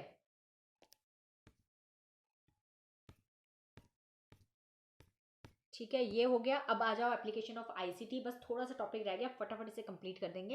एप्लीकेशन ऑफ आईसीटी क्या है? Information communication and technology. यहाँ पर इंफॉर्मेशन कम्युनिकेशन एंड टेक्नोलॉजी है, मतलब सूचना संचार और जो है प्रौद्योगिकी। ठीक है, तो यहाँ पर क्या होता है कि रिसर्च में जब अनुसंधान हम करते हैं, तो अनुसंधान के टाइम पर हमें हर चीज को एक प्रेजेंटेशन फॉर्म में लेकर आना पड़ता है, या एक चीज को अच्छी तरीके से दिखाना पड़ता है। तो जब उन चीजों को हमें दिखाना पड़ेगा, तो हमें कुछ स्टैटिकल एनालिसिस टूल्स का यूज करना पड़ता है। क्या करना पड़ता है? स्टैटिकल एनालिसिस टूल्स का यूज करना पड़ता है। मतलब यहाँ पर हम एक तरीके से इंफॉर्मेशन कम्युनिकेशन एंड टेक्नोलॉजी का यूज यहाँ पर हम कर रहे होते हैं। तो अलग अलग चीजों को, जैसे मान लीजिए कि आपको किसी चीज को दिखाना है, किसी लिटरेसी रेट को दिखाना है, कि व्यक्ति इसमें फीमेल्स कितनी हैं पढ़ी लिखी, और कितनी फीमेल्स ऐसी हैं जो पढ़ी लिखी नहीं है, कितने मेल्स पढ़े लिखे हैं, कितने मेल्स पढ़े लिखे नहीं है, लिटरेसी रेट को आप दिखाना चाहते, तो आप क्या करोगे? कुछ पाई चार्ट बनाओगे। ठीक है, कोई पाई चार्ट बनाओगे, या आप क्या करोगे, कोई पाई चार्ट बना दिया, हिस्टोग्राम बना दिया। ठीक है, इस तरीके की चीजों को आप दिखाने के लिए किसका यूज करते हो? आईसीटी का यूज करते हो। ठीक है, इसके अंदर आपका जो है, इसको आप स्टैटिकल एनालिसिस जो है टूल भी कहते हो, स्टैटिकल एनालिसिस टूल कहते हो। और इसमें जो है एसपीएसएस का बड़ा रोल है। एसपीएसएस के अंदर ही आप ये सब चीजें कर पाते हो। ये क्या है? Statistical package of social science, statistical package of social science, इसको याद कर लीजिए। इसका एक न्यू, अभी तो इसका न्यू वर्जन भी आ गया, न्यू वर्जन आपका 29 इसका न्यू वर्जन आ चुका है। तो उसके अंदर आप, ये आईबीएम के अंदर आ चुका है, और इसमें 29 इसका न्यू वर्जन आ चुका है। ठीक है, तो उसमें आप अलग अलग तरीके से अपने जो है नई नई चीज़ों को यूज़ कर सकते हो, और अलग अलग चीज़ें बना सकते हो, डायग्राम बना सकते हो, टूल्स का यूज़ कर सकते हो, टूल बार का यूज़ कर सकते हो, स्टैटिकल एनालिसिस कर सकते हो, हर एक तरीके से न्यूमेरिकल भी आप वहाँ पर नंबरिंग भी कर सकते हो। तो वो सब चीज़ें आप किसके अंदर करते हो? आईसीटी एप्लीकेशन के अंदर करते हो। तो ये आपकी एप्लीकेशन है, जिसके अंदर आप ये सारे प्रकार के जो है डाटा प्रेजेंटेशन सब कुछ आप यहाँ पर कर सकते हो। अब आगे चलेंगे ज़रा। ठीक है, तो ये आपको क्या करती है एप्लीकेशन, आपको क्या एट्रीब्यूट्स होते हैं, इसके क्या गुण होते हैं, ये आपको डाटा को व्यू करवाती है, डाटा दिखाती है, वेरिएबल व्यू करवाती है, स्टैटिकल इन्फ्लुएंस करती है, जो है चीज़ों को को रिलेशनल करती है। ठीक है, एनालिसिस करती है, पैरामीट्रिक टेस्ट भी करती है। यहाँ पर अलग अलग प्रकार के टेस्ट दिए गए हैं, वो टेस्ट आप हाइपोथेसिस टेस्ट जो हैं उनको पढ़ लेंगे। ठीक है, समझ लेंगे, ज़्यादा आएंगे तो नहीं, लेकिन पता होना चाहिए। मल्टीवेरिएंट डाटा एनालिसिस करते हैं, फ्रिक्वेंटली डिस्ट्रीब्यूट करते हैं। यहाँ पर आप अलग अलग तरीके से चीज़ों को देख सकते हो, लाइन के, स्केलर बार, ओगिव, हिस्टोग्राम, पाई चार्ट, इस तरीके का अगर आप अपनी रिसर्च रिपोर्ट में डालना चाहते हो, तो वो आप सब आईसीटी के अंदर कर सकते हो। ठीक है, और क्या होता है यहाँ पे डाटा एनालिसिस टूल्स का यूज किया जाता है। डाटा एनालिसिस यूज में आपका एसपीएसएस के अंदर आप स्प्रेडशीट पैकेज का यूज करते हो। स्प्रेडशीट आपने देखी होगी, स्प्रेडशीट के अंदर क्या होता है, स्प्रेडशीट क्या है, स्प्रेडशीट आपकी एक कंप्यूटर एप्लीकेशन है जिसके अंदर आप बॉक्स बनाकर आप कुछ भरना चाहते हो, आप उस बॉक्स के अंदर जो है सारे आपको यहाँ पर देखो फीचर्स, अलग अलग टाइप के टूल्स बार फीचर्स मिल जाते हैं, आप कुछ भी करके वहां पर सारी एडिटिंग वगैरह कर सकते हो स्प्रेडशीट के अंदर। ठीक है, तो ये आपको मिल जाता है। वर्ड प्रोसेसर भी है यहाँ पे। वर्ड प्रोसेसर पैकेज में क्या हो जाता है, वर्ड प्रोसेसर पैकेज आपका एक डॉक्यूमेंट प्रिपरेशन सिस्टम होता है जहां पर आप अपनी प्रपोजर को रेडी कर सकते हो। तो यहाँ पर आप पूरा का पूरा इस तरीके का आपका वर्ड पैड होता है जहां पर आप अपना पूरा प्रपोजर जो है वो यहाँ पर आप पूरा डाल सकते हो और प्रपोजर बनाकर सेंड आउट कर सकते हो जो भी करना है। तो इस तरीके के आप टूल्स बार्स का यूज भी कर सकते हो। आगे चलते हैं। उसके बाद प्रेजेंटेशन सॉफ्टवेयर। प्रेजेंटेशन सॉफ्टवेयर क्या है, जैसे मैं अभी आप लोगों को पढ़ा रही हूँ, टीच कर रही हूँ, तो ये क्या चल रही है, ये एक प्रेजेंटेशन चल रही है जिस प्रेजेंटेशन के थ्रू मैं आप लोगों के साथ यहाँ डिस्कस कर पा रही हूँ। तो इस तरीके के प्रेजेंटेशन का यूज भी आप अपने उसमें कर सकते हैं। अब presentation program is a computer software. ये क्या है, computer software use to display the information, जहाँ पे आपकी इंफॉर्मेशन डिस्प्ले होती है और एक स्लाइड शो जो है उस फॉर्म में चलती है। ठीक है, तो यहाँ पर देखिए इस तरीके से आप अपने डायग्राम को कैसे एक अच्छे वे में मतलब प्रेजेंट कर सकते हो, प्रेजेंटेशन बना सकते हो फ्लावर के वे में। इस तरीके से इसमें आपके पास कितने सारे ऑप्शंस हो जाते हैं, आपके अलग अलग वे हो जाते हैं, आप जो है दिखा सकते हैं। डाटाबेस मैनेजमेंट पैकेज सिस्टम क्या होता है, या डाटाबेस मैनेजमेंट पैकेजेस क्या होता है, मतलब डीबीएमएस। डीबीएमएस क्या होता है, DBMS is organise the collecting the information. ये इंफॉर्मेशन को कलेक्ट करता है। सॉफ्टवेयर डिजाइन ऑफ मैनेज, ये उसको मैनेज करता है आपके डाटाबेस को। Various desktop database are Microsoft, इसमें अलग अलग टाइप के आपके डाटाबेस होते हैं। किस किसके डाटाबेस ये आपने यूज भी किए होंगे। फॉक्स प्रो हो गया आपका, विजुअल फॉक्स प्रो हो गया, माइल मेकर हो गया, फाइल मेकर हो गया, ठीक है, आपका पैराडॉक्स हो गया, डी बेस हो गया, ये सारे के सारे आपने यूज किए होंगे।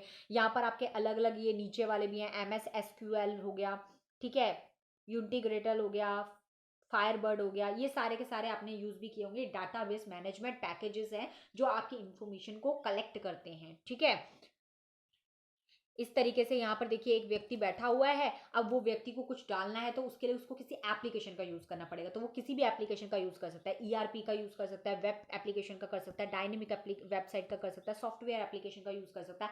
फिर वो उस इंफॉर्मेशन को किस में डाल देगा, एसक्यूएल में डाल देगा, मतलब स्ट्रक्चर क्वेरी लैंग्वेज जो है उसके अंदर उसको डाल देगा। वो वहां से कहाँ चली जाएगी, डाटाबेस मैनेजमेंट सिस्टम में चले जाएगी, जहां पर सारी इंफॉर्मेशन को वो क्या करने का काम करता है, कलेक्ट करने का काम करता है। और फिर वो वहां से किस में चला जाएगा, डाटाबेस में चला जाएगा। Organise collection of e relational data, जो एक से मिलता जुलता डाटा होता है वो आपको मिल जाता है। इस तरीके से आप कहीं भी कर सकते हो।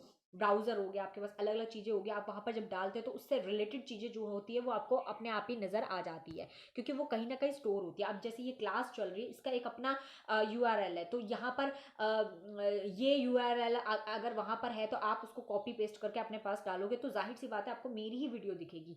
ठीक है, तो कहीं ना कहीं तो ये डाटाबेस जो है कहीं ना कहीं तो स्टोर हो रहा है, कहीं तो ये स्टोर कैप्चर हो रहा है, जहां पर आप आराम से उसको इजीली वहां से उठा सकते हो, है ना। ब्राउजर्स क्या होते हैं, ब्राउजर्स का यूज आप नॉर्मली करते हो। ब्राउजर्स में आप videos, images, music, games, other information जो भी असेसिंग कर सकते हो वो आप यहाँ पर असेसिंग करते हो। इसके लिए इसमें आपने अलग अलग तरीके के ब्राउजर्स यूज किए होंगे, जहाँ पे माइक्रोसॉफ्ट इंटरव्यू, एक्सप्लोर हो गया, मोजाला हो गया, फायरफॉक्स हो गया, ओपेरा हो गया, नेविगेटर हो गया, क्रोम ब्राउजर हो गया, या सफारी जो कि आपके जो है आईफोन वगैरह के लिए सफारी का ही यूज किया जाता है। तो इस तरीके के ब्राउजर्स जो हैं वो आपने यूज किए होंगे। तो ये देखिए ब्राउजर्स है सारे के सारे। अब आ जाते हैं रिसर्च एथिक्स क्या होते हैं। रिसर्च एथिक्स बड़े इंपॉर्टेंट है। रिसर्च एथिक्स का मतलब होता है आचार नीति। कुछ अनुसंधान करने की हमारी आचार नीति होती है जिसको हमें फॉलो अप करना पड़ता है। ठीक है, आचार नीति को हमें मानना पड़ता है, ऐसे कुछ आचार नीति होती है। अब क्या है, ethics are the principles. Ethics होते क्या है, मतलब आचार नीति होती क्या है, ये कुछ सिद्धांत होते, कुछ गाइडलाइंस होते, कुछ रूल्स होते हैं जिनको हमें फॉलो करना पड़ता है। जब हम अनुसंधान करते हैं तो हमें इन बातों का ध्यान भी रखना पड़ता है। ठीक है, इनके कुछ रूल्स रेगुलेशन में चलना पड़ता है। हमें ये भी ध्यान रखना पड़ता है कि हम जो एथिक्स का यूज कर रहे हैं वो हमारे लिए लीगल है, कानूनी है या गैर कानूनी तो नहीं है, इन सब बातों का भी ध्यान रखना पड़ता है। एथिक्स के 2 फंडामेंटल्स होते हैं। क्या फंडामेंटल होते हैं, tell us how to the or to act of the situation and provide the strong reason for doing so. हम कोई चीज कर रहे हैं तो उस चीज करने का क्या पर्पस है हमारा, वो सब हम देखते हैं। यहाँ पे सिचुएशन का देखते हैं, फंडामेंटल ऑब्जेक्टिव्स बनाते हैं, फिर हम उस चीज को करते हैं। यहाँ पर कभी कभी एथिक्स को लेकर, मतलब जो आचार नीति है उसको लेकर कई कई बार हमारी कॉन्फ्लिक्ट भी हो जाती है, लड़ाई भी हो जाती है, क्योंकि कहीं पे हमारे वैल्यूज मैच नहीं करते, कहीं पे हमारे अनुसंधान मैच नहीं करते, तो यहाँ पर हमारे बीच में कुछ कुछ जो है फाइटिंग भी हो जाती है। यहाँ पर हमें कुछ चीज़ों को गुप्त रखना भी पड़ता है। जैसे मान लीजिए हम किसी का इंटरव्यू लेने के लिए गए हैं, लेकिन वो इंटरव्यू देना नहीं चाहते, तो हमें अपने एथिक्स तो हैं कि हमें उनका इंटरव्यू लेना है। हमारा आचार नीति तो ये कहता है कि हमें तो लेना है, क्योंकि हमें इंफॉर्मेशन चाहिए, हमें अपना डाटा लेना है, हमें अपनी रिसर्च करनी है। बट हम अपनी रिसर्च के लिए किसी के साथ बदतमीजी या किसी के साथ हम जो है गलत व्यवहार नहीं कर सकते हैं। ठीक है, ये हमारे एथिक्स है। हमारे को अपने एथिक्स को भी देखना पड़ता है, खुद के एथिक्स, खुद के जो आचार नीति उस पर भी रहना पड़ता है, और साथ साथ जो दूसरों की नीतियां हैं या दूसरों के जो आचार नीति है उसका भी ध्यान यहाँ पर रखना पड़ता है। जो भी पार्टिसिपेशन होते हैं उनके एथिक्स का भी हमें यहाँ पर ध्यान रखना पड़ता है। ठीक है, अगर कोई हमें कहता है कि हमने आपको जो इन्फॉर्मेशन दी वो किसी को नहीं पास ऑन करे, तो वो आपके ऊपर भरोसा कर रहा है, तो वो आपके ऊपर भरोसा कर रहा है, तो हमें भी उस एथिक्स का जो है पालन करना पड़ता है, उस नियम का पालन करना पड़ता है। हमें वो अपनी रिसर्च रिपोर्ट में डालना तो है, लेकिन उसको बदनामी करके नहीं डालना है, या उसकी बदनामी करके हमें उस रिसर्च को रिपोर्ट को नहीं डालना है। हमें यहाँ पर उस रिसर्च रिपोर्ट को डालना तो है, लेकिन हमें उसकी बात को भी गुप्त रखना है, उसके नाम को भी गुप्त रखना है, ताकि उसको भी हमारे ऊपर जो भरोसा था वो बना रहे। तो यहाँ पर हम कोई भी यहाँ पर रिसर्च कर रहे हैं, अनुसंधान कर रहे हैं, तो उसका उद्देश्य ये नहीं होना चाहिए कि हमें अनुसंधान करना है फिर चाहे बाढ़ में जाए दुनिया, ऐसा वाला काम नहीं होना चाहिए। ठीक है, मतलब हमें यहाँ पर अपनी आचार नीति, अपने रूल रेगुलेशंस के अंदर भी चलना है, और दूसरों के जो रूल्स रिचुअल्स हैं वो है उनके अकॉर्डिंग भी उनको चलना पड़ता है। जैसे अगर कहीं पर प्रथा है कि भाई घूंघट वाली प्रथा है, तो वहां पर उनकी जो प्रथा, उनके रिचुअल्स है, उनको भी लेकर साथ में चलना है। ठीक है, ऐसा नहीं कि भैया तुम अपने घूंघट उठा लो, अब क्या है कैसा है, ऐसा सीन नहीं है। ठीक है, मतलब कुछ कुछ जहां पर आपका जो अनुसंधान, आप जिस भी प्रकार का अनुसंधान यहाँ पे करने जा रहे हो, तो आपको दूसरे को भी ध्यान में रखना है और खुद का भी रखना है, नुकसान भी नहीं पहुंचाना, वो चीज का यहाँ पर देखना पड़ता है। अब आगे देखते हैं जरा। यहाँ पर कुछ एथिक्स होते हैं रिसर्च के, जो स्टडी आप करोगे तो आपको पता चल जाएगा। ठीक है, मेन अप्रोचेस होते हैं, मतलब कुछ दृष्टिकोण होते हैं रिसर्च आपके एथिक्स को लेकर।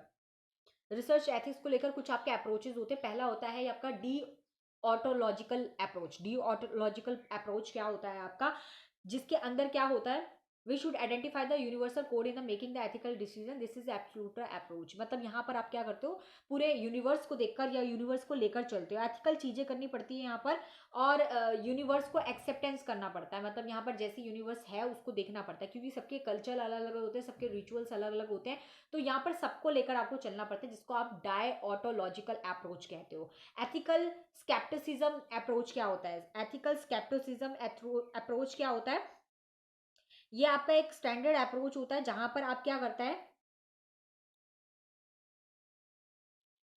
ठीक है, कि कुछ कुछ चीज होती है, कुछ एथिक्स ऐसे होते हैं, कुछ आचार नीति ऐसी होती है जो हमारे लिए सही होते हैं पर दूसरों के लिए सही नहीं होते। जैसे कि मैंने अभी आपको कहा कि अगर कोई घूंघट की प्रथा में है, तो उनका वो वहाँ का रिचुअल है, उधर उधर के उनका कल्चर है, तो वो उनके लिए वो सब चीजें सही है, लेकिन हमारे लिए वो चीजें सही नहीं है। तो इसका मतलब ये नहीं है कि हम अपने अनुसंधान के लिए किसी भी हद को क्रॉस कर दे या किसी भी चीज तक चले जाए। ठीक है, मतलब हमें भी अपने आचार नीति के अंदर रहना है, और उनको भी उनके आचार नीति के अंदर रहकर ही उनके जो है अकॉर्डिंगली ही क्वेश्चन पूछने हैं। ठीक है, तो यहाँ पर आपको व्यवहार को भी अच्छे से बनाए रखना पड़ता है, कल्चर, टाइम, सब कुछ चीजों को देखना पड़ता है स्केप्टिसिज्म के अंदर। अल्टीट रेलेवेंस अप्रोच क्या होता है, ये उपयोगिता के अनुसार आप किया जाता है, मतलब जिस चीज की आपको जरूरत है यहाँ पर आप उस चीज की ही उपयोगिता को देखते हुए यहाँ पर आप उस दृष्टिकोण को अपनाते हो, उस आचार नीति को यहाँ पर अपनाते हो।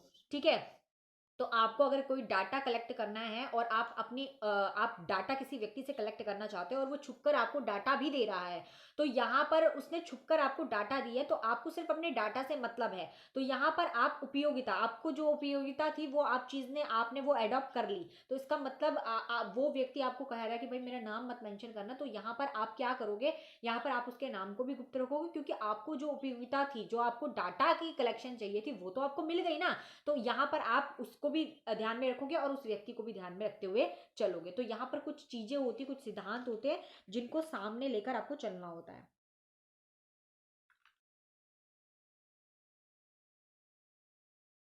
ठीक है, तो आपके जैसे एथिकल स्केप्टिसिज्म में अप्रोच में आपका कोई एग्जाम्पल है कि जैसे कि फॉर एग्जाम्पल कि आप कहीं पर जैसे शाम शाम हो गई, ठीक है, तो हमारे यहाँ पे इंडिया में ऐसा है कि भैया शाम हो गई है तो शाम को सभी लड़कियों को अपने घर आ जाना चाहिए। तो ये क्या है, ये एक एथिक्स है, एक नियम है, एक एथिक्स है कि शाम के टाइम पे सबको अपने घर में आ जाना चाहिए, लड़कियों को बाहर घूमना नहीं चाहिए, ठीक है। लेकिन बाहर बाहर कंट्री में कहे या कहीं और कहें या किसी और जगह पे कहे तो वहां पर तो लड़कियां इंडिपेंडेंट है, इंडिपेंडेंट होकर वो घूम रही है, इंडिपेंडेंट होकर वो रह रही है, इंडिपेंडेंटली वो खाती है अपना, कमाती है अपना, खाती है अपना, रहती है, ठीक है। तो कहीं का कल्चर कहीं अलग है, कहीं का कल्चर अलग है। तो यहाँ पर आपका स्कैटरसिज्म अप्रोच है, सबके जो एथिकल स्कैटरसिज्म अप्रोचेज है, दृष्टिकोण सबका अलग अलग है। जैसे डेट्रोनोलॉजी अप्रोच में सबका अपना अपना एक्सेप्टेंस होता है, अपना अपना नजरिया होता है यूनिवर्स में, वैसे एथिकल में भी अपना अपना नजरिया होता है, ठीक है।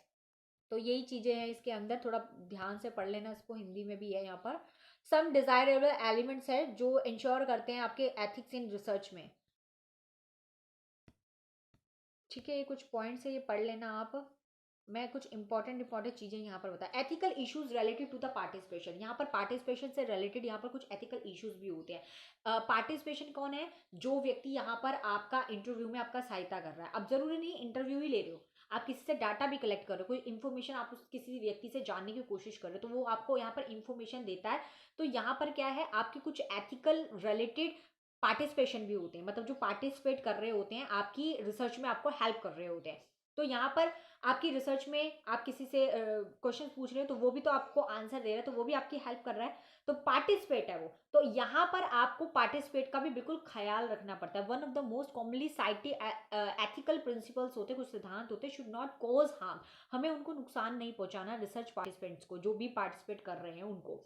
Research mainly caught to attention to policies maker to result of many, यहाँ पर हम अलग अलग पॉलिसीज अपनाते हैं, अलग अलग मेंशन करते हैं। जैसे कि पहले जिन्होंने रिसर्च की थी या पहले जिन्होंने भी यहाँ पर रिसर्च की थी, उन्होंने रिसर्च के दौरान बहुत सारी चीज़ें को नुकसान पहुंचाया। जैसे कि यहाँ पर फॉर एग्जांपल यहाँ पर दे रखा है कि पहली चीज़ में कि एक एक्सपेरिमेंट किया था नाजी डॉक्टर ने, किन्होंने किया था, नाजी डॉक्टर जो थे उन्होंने एक एक्सपेरिमेंट किया था, जर्मन के कंसंट्रेशन कैंप के थे, जो जिन्होंने 1930 में एक जो है एक मतलब एक्सपेरिमेंट किया था अपनी रिसर्च रिपोर्ट, क्योंकि वो भी एक रिसर्च रिपोर्ट बना रहे थे, उस रिसर्च रिपोर्ट के अकॉर्डिंगली उन्होंने वहां पर जब एक एक्सपेरिमेंट किया तो वहां पर दो टीनेजर के ऊपर एक्सपेरिमेंट किया गया। तो आई से रिलेटेड जो है उन्होंने एक्सपेरिमेंट किया और उस एक्सपेरिमेंट के दौरान वो जो दो टीनेजर थे ना उनकी डेथ हो गई। तो यहाँ पर जो है नाजी डॉक्टर जो है उन्होंने अपने एक्सपेरिमेंट के चक्कर में अपनी रिसर्च रिपोर्ट, उनको रिसर्च रिपोर्ट तो मिल गई लेकिन उन दो व्यक्तियों की जान चलेगी। तो ऐसा एक्सपेरिमेंट नहीं करना जिससे किसी को हार्म पहुंचे, किसी को नुकसान हो, ऐसा एक्सपेरिमेंट यहाँ पर नहीं करना है। तो यहाँ पर एक और एक्सपेरिमेंट भी ऐसा किया गया था, सेकंड नंबर पे साउथ अफ्रीका, जो अफ्रीका का एक्सपेरिमेंट था, जहां पर ऑन्कोलॉजिस्ट एक्सपेरिमेंट किया गया था एक वुमेन्स के साथ। उस वुमन को ऑलरेडी कैंसर की प्रॉब्लम थी और उस वुमन को नहीं पता था कि उसके साथ यहाँ पर एक एक्सपेरिमेंट किया जा रहा है, एक रिसर्च रिपोर्ट रेडी कर रहे हैं और वो लोग उसके ऊपर एक्सपेरिमेंट कर रहे हैं। तो यहाँ पर उस वुमन के साथ जो है थेरेप्यूटिक्स जो मतलब यहाँ पर चीज़ जो थी, उस तरीके का एक्सपेरिमेंट यहाँ पर उनके ऊपर किया गया, जिसके दौरान उस वुमन को ऑलरेडी कैंसर था और कैंसर के दौरान उसके ऊपर इस तरीके का एक्सपेरिमेंट करके उसको एक्सेसिव डोजेस दे दिए गए, जिसके कारण उसकी मृत्यु हो गई। तो यहाँ पर इस तरीके का एक्सपेरिमेंट किया गया जिसके कारण उसकी मृत्यु हो गई, तो एक तरीके से लेडी की जान चली गई ना। तो इस तरीके का एक्सपेरिमेंट नहीं करना है। एथिकल इश्यूज ड्यूरिंग एक और एक्सपेरिमेंट यहाँ पर बताया गया है एथिकल का, जिसमें ड्यूरिंग का ऑर्गन ट्रांसपेरेंट का एक ऑर्गन जो है उसका एक्सपेरिमेंट है, जहां पर जो है स्टेटिलाइजेशन कर दिया जाता है, मतलब नसबंदी कर दी जाती है लोगों की और फिर उनके ऊपर एक्सपेरिमेंट किया जाता है। तो ऐसी काम जो है एक्सपेरिमेंट के नहीं करने। या फिर हम एनिमल के ऊपर, चौथा है एनिमल के ऊपर एक्सपेरिमेंट करते हैं, एनिमल्स के साथ हम उनकी जिंदगी के साथ खिलवाड़ करते हो, तो यहाँ पे हमें जीव हत्या भी नहीं करने, ऐसे कोई एक्सपेरिमेंट नहीं करने जिससे किसी को भी हार्म पहुंचे, चाहे वो व्यक्ति हो, चाहे वो जानवर हो, चाहे वो कोई भी हो, ठीक है। तो किसी चीज का नुकसान करके हमें अपना यहाँ रिसर्च अनुसंधान नहीं करना। तो अनुसंधान में हमें हर एक बात का जो है यहाँ पर ध्यान रखना पड़ता है, ठीक है। उसको एथिकल इश्यूज कहते हैं जो पार्टिसिपेशन के साथ होते हैं यहाँ पर, ठीक है। उसके बाद यहाँ पर क्या है, ethical issue related to the researchers, जो रिसर्चर्स होते हैं, जो रिसर्च कर रहे होते हैं, अनुसंधान कर रहे होते हैं, उनके लिए भी यहाँ पर कुछ कुछ चीज़ें बताई गई है कि उनको भी कुछ एथिक्स, कुछ आचार नीतियों का ध्यान रखना पड़ता है। पहला होता है अवॉइडिंग बाइस। यहाँ पे बाइस से उनको बचना चाहिए। मतलब क्या कहने का मतलब, कहने का मतलब है ज़्यादा आकर्षित या किसी व्यक्ति से जिनसे आप ज़्यादा क्लोज है, ऐसा नहीं। जैसे मान लीजिए आपने 5-6 लोगों का इंटरव्यू लिया, लेकिन आपने इंटरव्यू में सबका जो भी था, आपने इंटरव्यू लिया, आपने मेंशन भी कर दिया, लेकिन आपने उनका नाम मेंशन करने के ज़्यादा आपने सिर्फ उस व्यक्ति का नाम मेंशन किया जो उन 5 लोगों में से सबसे आपके करीबी था। अब उन 5 में से एक व्यक्ति आपका बहुत करीबी था, तो आपने बोला यार मैं आपका नाम डाल देता हूँ क्योंकि आप तो मेरे बड़े करीबी हो। तो ऐसा कुछ नहीं करना, मतलब भेदभाव, डिस्क्रिमिनेशन यहाँ पर नहीं होना चाहिए, बायस नहीं होना चाहिए। किसी व्यक्ति से आप क्लोज हो तो आप उसका नाम मेंशन कर रहे हो, या मान लीजिए कि आप जो है किसी लड़की से ही क्लोज है, ठीक है, आप जेंट हैं और आप यहाँ पर वो कर रहे हो, आप किसी लड़की से क्लोज हो, उसको अच्छी तरीके से जानते हो, या आपकी वो सिस्टर है ना, कोई है, तो आप यहाँ पर क्या कर रहे हो, आप बोल रहे हो यार मेरी सिस्टर, मैं इसका नाम मेंशन कर दूंगा, ठीक है, या मैं इसका नाम डाल दूंगा, अरे ये तो मेरी बहन है ना इसलिए। तो ऐसा यहाँ पे प्रोविजन, यहाँ पे बिल्कुल पक्षपाती काम जो है नहीं करने, पक्षपाती काम यहाँ पर नहीं चलेंगे। जब आप रिसर्चर्स करते हो, जब आप अध्ययन करते हो, आपके लिए यहाँ पर सब इक्वल होते हैं, आप बिल्कुल एक नेशनल लेवल का ये काम यहाँ पर आप कर रहे होते हो। तो सो अवॉइडिंग बायस, तो यहाँ पर आपको अवॉइड करना पड़ता है ये सब चीज़ों को। Provision and discriminative of the treatment, यहाँ पर आप बिल्कुल हर एक तरीके का ट्रीटमेंट देखते हैं, जो भी रिजल्ट आपका यहाँ पर आता है, ठीक है। कई कई बार आप अपने ट्रीटमेंट के अकॉर्डिंगली फेल भी हो जाते हैं, तो यहाँ पर आप क्या करते हो कि अगर किसी चीज़ से आप फेल हो जाते हो, मतलब कोई भी आपने ट्रीटमेंट किया, कोई भी आपने यहाँ पर रिजल्ट किया, ठीक है, कोई भी अनुसंधान आपने किया, उस अनुसंधान में आप फेल हो गए, जैसे कि आपने एडिसन वाला है कि एडिसन ने 9,999 बार जो है कोशिश की उसने बल्ब बनाने की, ठीक है, लेकिन उसने वो गलतियां की 9,999, तो वो गलतियां जो 999 बार की, उसको भी उसने मेंशन किया यहाँ पर अपने रिसर्च रिपोर्ट को, उसको उसमें डालना पड़ेगा कि मैं ये गलती कर रहा था यार, इस वजह से नहीं बन पा रहा था, लेकिन अगली बार उसने जो 10,000 वाला बनाया उसमें उसने बल्ब का आविष्कार कर दिया। तो यहाँ पर जो आपकी गलतियां भी है, जो आपके फेलियर्स भी हैं, उनको भी आपको रिसर्च रिपोर्ट के अंदर डालना पड़ता है, आचार नीति के अंदर डालना पड़ता है, ताकि जो है, जो आगे आप रिसर्च करने वाले हैं, या जो लोग आगे रिसर्च करने वाले हैं, उनको जो है पता हो कि भाई ये कौन सी मिस्टेक करने वाला था और हम वो मिस्टेक अब नहीं करेंगे। समझ आ गया। Using the inappropriate research methodology, यहाँ पर आप जो है कभी कभी गलत मैथोलॉजी का भी यूज कर लेते हो। इन एप्रोप्रिएट जो सही नहीं होती मैथोलॉजी, आप उसका भी कभी कभी यूज कर लेते हो, तो उन चीजों को भी यहाँ पर मेंशन करना पड़ता है, ठीक है। मैथोलॉजी क्या होता है, मेथड्स होते हैं, हिस्टोरिकल मेथड्स, आपको डिस्क्रिप्टिव मेथड यूज करना था, आपने हिस्टोरिकल यूज करिए, तो आप गलत गलत मैथोलॉजी का भी यूज कर देते हो, तो वो मैथोलॉजी यहाँ पर इनएप्रोप्रिएट हो जाती है। तो उन चीज़ों को भी आपको यहाँ मेंशन करना है। मैंने इसमें ये वाली अप्लाई की थी, बट ऐसा इससे जो है काम सक्सेसफुल नहीं हुआ। सो इनकरेक्ट रिपोर्टिंग, कभी कभी आप गलत रिपोर्ट भी तैयार कर लेते हो, तो इन सब चीज़ों से आपको बचना चाहिए। ये सारे सारे क्या एथिक्स है आपके, ये एथिक्स सारे के सारे किसको फेस करने पड़ते हैं, जो अनुसंधान कर रहा होता है। तो जो अनुसंधान कर रहा होता है ना, तो उनको इन सब चीज़ों का ध्यान रखना पड़ता है कि ये मिस्टेक से उनको बचना चाहिए, ये सब मिस्टेक्स को कम करनी चाहिए। Appropriate use of information, information का सही यूज यहाँ पर करना चाहिए, ठीक है, गलत यूज नहीं, इन एप्रोप्रिएट जो है यूज नहीं करना चाहिए, एप्रोप्रिएट सही तरीके से उसका इंफॉर्मेशन का यूज करना चाहिए। मान लीजिए आपको किसी ने अपनी स्टेटमेंट दी, आपने उस स्टेटमेंट को अपनी तरीके से जो है वो कर दिया, मैनिपुलेट कर दिया, आपने उसको हेरा फेरी करके कि अरे ऐसा था ऐसा था, ऐसा तड़का लगा लगा के बोल दिया। होता है ना, किसी व्यक्ति को हम कुछ बताते हैं तो वो व्यक्ति उसको बढ़ा चढ़ा के अपने तरीके से उसको बताता है कि यार इसको तो मैं ना पूरा इसका बेड़ा ही गर्क करूंगा, है ना। तो बिल्कुल वही वाली चीज हो जाती है। तो यहाँ पर आपको रिसर्च रिपोर्ट में अपने आप से मनगढ़ंत नहीं लिखना, जो स्टेटमेंट आपके पास आई है वही स्टेटमेंट आपको यहाँ पर मेंशन करनी होती है। तो ये सब चीजों से आपको बचना चाहिए, ध्यान रखना चाहिए। फिर यहाँ पर जो है फैब्रिकेटिंग बिहेवियर होता है, बिल्कुल फैब्रिकेटिंग बिहेवियर में आप क्या करते हो कि फैब्रिकेटिंग बिहेवियर में यही चीज़ कि कॉपी एंड पेस्टिंग वाला सिस्टम नहीं होना चाहिए, क्योंकि ये आपकी रिसर्च चल रही है, ये आपका अनुसंधान चल रहा है। इस अनुसंधान में मैंने कहा ना, एग्जिस्टेड नॉलेज तो जो है सो है, उसमें आपने क्या कॉन्ट्रीब्यूट किया वो देखा जाएगा। तो यहाँ पर आप कोई चीज़ अगर कहीं से उठा भी रहे हो तो आपको उस व्यक्ति का रेफरेंस देना है। यहाँ पर आपको ये चीज नहीं करना कि उसने जो रिसर्च की थी आपने उठा के पूरा कॉपी और पेस्ट अपने में मार दिया, ठीक है। तो फैब्रिकेटिंग बिहेवियर यहाँ पर नहीं होना चाहिए। इस कॉपी पेस्ट वाली जो सिस्टम है ना, सिक्योरियस जो डाटा होता है उससे आपको बचना चाहिए यहाँ पर, ठीक है। जाली जाली जाली जाली किसे कहते हैं, सिक्योरियस मतलब जाली होता है, ठीक है, मतलब किसी कॉपी वाले पेस्ट वाले चीजों से बचना चाहिए आपको। उसके बाद है फॉल्सिफिकेशन, यहाँ पे फॉल्सिफिकेशन हो जाता है, मतलब यहाँ पर गलत चीजों से आपको बचना चाहिए, गलत इंफॉर्मेशन से, गलत डाटा से, गलत इनएक्यूरेट चीजों से आपको यहाँ पर बचना चाहिए। प्लेगरिज्म नहीं करना चाहिए, बिल्कुल साहित्य की चोरी यहाँ पर बिल्कुल नहीं होनी चाहिए। मैंने कहा अगर आप कोई चीज उठाते हो, कोई स्टेटमेंट उठाता है, उसका रेफरेंस देना पड़ता है, उसका वर्क साइटेड यहाँ पर साइटेशन में आपको देना पड़ेगा, सारी इंफॉर्मेशन डालनी पड़ेगी, कहाँ से उठाया, क्या उठाया, कैसे उठाया। तो यहाँ पर प्लेगरिज्म से आपको बचना चाहिए। इंट्रा सर्पल होता है, एक्स्ट्रा सर्पल होता है, कारपेट होता है और ऑटो प्लेगरिज्म होता है। ये तीन तरीके के आपके कॉर्पल होते हैं, ठीक है, कॉर्पल कॉर्पट होते हैं। तो यहाँ पर आप क्या करते हो, इंट्रा कॉर्पल में क्या होता है, इंट्रा कॉर्पल में होता है, स्पेलिंग गलत हो गया यहाँ पे। इंट्रा कॉर्पल में क्या होता है, a case of plagiarism where the one student had to copy. यहाँ पर क्या होता है, एक स्टूडेंट दूसरे बच्चे की कॉपी कर लेता है। तो इस तरीके का कॉपी वाला सीन नहीं करना। रिसर्चर्स कर रहे हो तो आपको कॉपी नहीं करना है, मतलब इंट्रा इस तरीके का प्लेगरिज्म नहीं करना। एक्स्ट्रा में क्या होता है, एक्स्ट्रा में आपने किसी वेबसाइट के थ्रू, किसी नेट के थ्रू, बुक्स के थ्रू आपने इन्फॉर्मेशन कलेक्ट किया, वो आपका एक्स्ट्रा कॉर्पोरेट हो जाएगा। ऑटो प्लेगरिज्म क्या होता है, ऑटो प्लेगरिज्म होता है कि आपने अपना जो भी काम था, किसी ने रिसर्च रिपोर्ट रेडी किया और आपने एज इट इज उठा के, किसी ने अपनी मेहनत से रेडी किया, आपने उसका पूरा साइटेड उठा के अपने उसमें डाल दिया, तो वो आपका ऑटो प्लेगरिज्म हो जाएगा। तो ये प्लेगरिज्म मतलब साहित्य की चोरी से आपको पूरी तरीके से बचना चाहिए, ठीक है।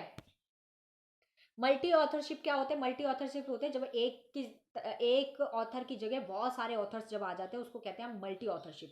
तो अगर आपकी रिसर्च रिपोर्ट में ऐसा होता है कि आपने किसी की रिसर्च रिपोर्ट उठाई है और कई सारे लोगों ने उस चीज़ का मेंशन किया हुआ है, और तो आपको भी उन सभी ऑथर्स का नाम मेंशन करना पड़ेगा, क्योंकि एक ऑथर का नहीं करोगे तो दूसरा क्लेम कर देगा, तीसरा क्लेम कर देगा, चौथा कर देगा, इसलिए सभी ऑथर्स को वहां पर मेंशन करना पड़ेगा। और बाकी मैंने सिस्टम आपको बताया है कि आपको कैसे मेंशन करना है कि और भी ऑथर है, वो पीछे बताया था ना मैंने आपको, चार चीजें, चार फुट नोट बताए थे आपको। पीयर रिव्यू, यहाँ पर आप अपने सहपाठियों का रिव्यू भी लेते हो कि किस तरीके का ये मतलब जानकारी इकट्ठी करते हो, जो भी उससे जुड़े होते हैं। मान लीजिए आप किसी टॉपिक के ऊपर रिसर्च कर रहे हो तो उसके प्रति जिन जिन्होंने रिसर्च किया आप उनका भी यहाँ पर रिव्यू लेते हो, ठीक है।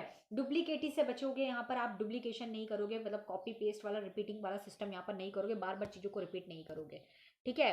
आर्टिकल क्या होता है, वर्कशॉप। आर्टिकल मैं आपको ऑलरेडी पीछे पढ़ा चुकी हूँ कि आर्टिकल क्या होता है, आप पढ़ लीजिएगा कि आर्टिकल कैसा होता है, इंफॉर्मेशन पढ़ लेना। वर्कशॉप क्या होती है, सेमिनार, कॉन्फ्रेंसिंग। मीटिंग क्या होती है, मीटिंग यही होती है कि जहाँ पर असेंबली होती है, एक तरीके से सभी लोग बैठे होते हैं, सभी लोग बातचीत करते हैं, कोई एक मेन टॉपिक होता है, उस टॉपिक के ऊपर यहाँ पर क्या हो रही होती है, डिस्कशन हो रही होती है, ठीक है। उसको आप क्या कहते हैं, जहाँ पे दो या दो से अधिक लोग जो बैठे होते हैं और एक ही टॉपिक पे डिस्कशन कर रहे होते हैं, उसे आप मीटिंग कहते हो। साइपोसियम क्या कहते हैं, साइपोसियम मतलब संगोष्ठी। संगोष्ठी में क्या होता है, संगोष्ठी में कुछ विशेषज्ञ बैठे होते हैं, जैसे ये चार लोग बैठे हैं, चार लोग क्या है, विशेषज्ञ है, एक्सपर्ट है, एक्सपर्टाइज है, ठीक है। यहाँ पर ये लोग क्या कर रहे हैं, किसी टॉपिक, किसी मैगजीन के टॉपिक को लेकर या लेकर यहाँ पर डिस्कशन कर रहे होते हैं, यहाँ पे ऑडियंस भी बैठी होती है, इस तरीके का माहौल होता है, उसको साइपोसिस कहते हैं।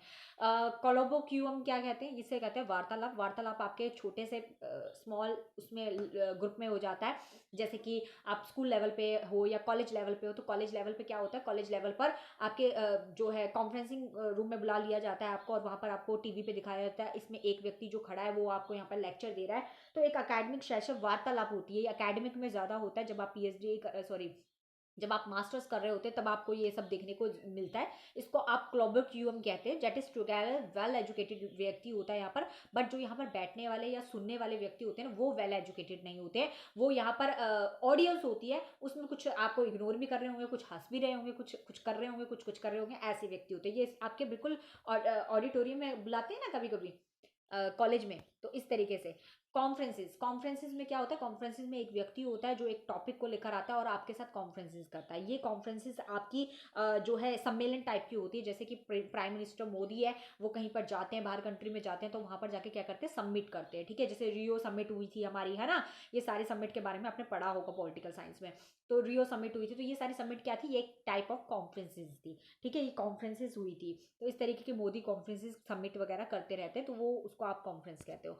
अब आगे आ जाते हैं webinar and web conferencing. Webinar क्या होते हैं, वेबिनार्स होते हैं, वेब कॉन्फ्रेंसेस होती है, जहाँ पे प्रेजेंटेशन होती है, involves and audio and video capturing. यहाँ पे कंपोनेंट्स होते हैं, ऑडियो वीडियो दोनों होते हैं यहाँ पे, ठीक है। ये कुछ कुछ पर्पसफुल तरीके से की जाती है, जैसे कि हमारा जो हो रहा है, ये क्या हो रहा है, ये भी एक वेबिनार ही है, ये भी एक तरीके का वेबिनार हो रहा है, जहाँ पर आप और मैं बैठे हुए हैं, मैं आपको यहाँ पर वीडियो के थ्रू और जो है ऑडियो आपको आवाज भी आ रही है, और इस थ्रू में आप लोगों से बात कर रही हूँ, तो इसमें कितने सारे लोग जो है जुड़े हुए हैं और बात कर रहे हैं, ठीक है, आपस में। तो ये क्या है, ये आपका वेबिनार हो सकता है, ठीक है। सेमिनार क्या होता है, सेमिनार होता है जब आप जो है कहीं जाते हो। सेमिनार क्या है, एक सेमिन्यूरियल वर्ड से लिया गया है। ये एक स्मॉल ग्रुप होता है, ठीक है, स्मॉल ग्रुप होता है ऑडियंस का, जहाँ पर क्या करते हो आप लोग, यहाँ पर स्पीकिंग भी होता है, ऑडियंस भी होती है, सभी तरीके से होता है। ये वीकली आपका करवाया जाता है सेमिनार। ये कॉलेज में भी आपका होता है वीकली, किसी इंफॉर्मेशन या किसी टॉपिक के प्रति, टॉपिक को लेकर डिस्कशन करनी है तो सेमिनार करवा दिया जाता है, ठीक है, बीच बीच में। और फिर उसके बाद आपके क्या आ जाते हैं, इस तरीके के सेमिनार होता है। एक व्यक्ति होता है, किसी हर हफ्ते किसी ना किसी टॉपिक को लेकर आता है और वहां पर आपके साथ बातचीत करता है। वर्कशॉप होती है, वर्कशॉप आपकी छोटी भी होती है और बड़ी भी होती है। वर्कशॉप में आप लर्निंग बाय डूइंग वाला कॉन्सेप्ट होता है, मतलब आप करके सीखते हो। तो यहाँ पर आप लोग प्रेजेंट होते हो, हैंड वर्क भी करते हो और अच्छी तरीके से आप यहाँ पर समझने की कोशिश करते हो हर एक चीज को। तो ये एक्टिविटी वाला वर्क होता है। इसमें जो जो भी स्टूडेंट होता है वो बिल्कुल एक्टिव होता है, वो एक्टिवली यहाँ पर वर्क करता है, ज्यादा से ज्यादा इसमें सीखने की कोशिश करता है। और यहाँ पर हर एक बच्चे का पार्टिसिपेशन भी होता है, वो हर एक बच्चे इसमें पार्टिसिपेशन करते हैं। यहाँ पर बच्चों का जो माइंड होता है ना, वो उसमें और न्यू न्यू चीजें क्रिएटिंग करता है वो, ठीक है, नई नई चीजें जानने की कोशिश करता है। लास्ट टॉपिक आ जाता है हमारा इम्पैक्ट फैक्टर। यहाँ पर जो प्रभाव है, प्रभावित कारण क्या है, मतलब यहाँ पर अगर हम एक रिसर्च करते हैं, एक अनुसंधान करते हैं, उस अनुसंधान की एक रिपोर्ट भी रेडी करते हैं, तो उस रिपोर्ट को रेडी करने के बाद हमें उससे मिलेगा क्या, या उससे क्या फायदा होने वाला है। तो यहाँ पर आप जिस भी टॉपिक के ऊपर रिसर्च करने वाले हो, तो आपको यहाँ ध्यान रखना पड़ता है कि उसका कुछ फायदा भी है कि नहीं है। कहीं आप ऐसे टॉपिक के ऊपर रिसर्च करें जिसका कोई फायदा ही नहीं है, तो ऐसा नहीं होना चाहिए। The impact factor of academic journal, जो भी आपके एकेडमिक जर्नल है या जो भी आपने पब्लिकेशन करवानी है अपनी रिसर्च को, तो यहाँ पर उसका एवरेज नंबर ऑफ साइटेशन होना चाहिए। मतलब कैसे पता चलेगा कि आपकी जो अभी आपकी रिसर्च रिपोर्ट है वो बिल्कुल बेस्ट है। देखिए वो तभी पता चलेगा जब आपने कोई रिसर्च रिपोर्ट बनाई और उसको पब्लिश कर दिया। तो जब आप उसको पब्लिश कर दोगे तो आ, आगे जाके कोई उसके प्रति जो है रिसर्च करेगा। तो जब कोई व्यक्ति रिसर्च करेगा तो वो आपकी स्टेटमेंट को उठाकर अपने रिसर्च रिपोर्ट में डालेगा, आपका वहां पे रेफरेंस देगा। आपका साइटेशन, साइटेशन का मतलब क्या होगा, रेफरेंस देना, आपका वहां पर रेफरेंस देगा। तो जितने लोग, हद से ज्यादा 1000 लोग, 200 लोग, 300 लोग जब वहां पर रेफरेंस देंगे ना, तो उस रेफरेंस से पता चलेगा कि आपकी रिसर्च रिपोर्ट कितने काम की है, कितनी यूजफुल है आपकी रिसर्च रिपोर्ट, ये आपका पता चलेगा। अगर कोई उसका जो है कोई भी व्यूअर नहीं आ रहे उसके, या कोई उसका साइटेशन नहीं दे रहा है, ठीक है, सबके लिए वो मतलब ऐसे ही रहेगा कि इसने नॉर्मली रिसर्च रिपोर्ट बनाई है, ठीक है, तो तब उससे पता चलेगा कि भाई इसकी रिसर्च रिपोर्ट इतनी काम की नहीं है। तो यूजफुल तब होगी रिसर्च रिपोर्ट जब आपके साइटेशन को बार बार 1000 लोग, लाख लोग उसको यूज करेंगे, आपके साइटेशन को। उससे पता चलेगा कि आपकी रिसर्च रिपोर्ट कितनी काबिल है।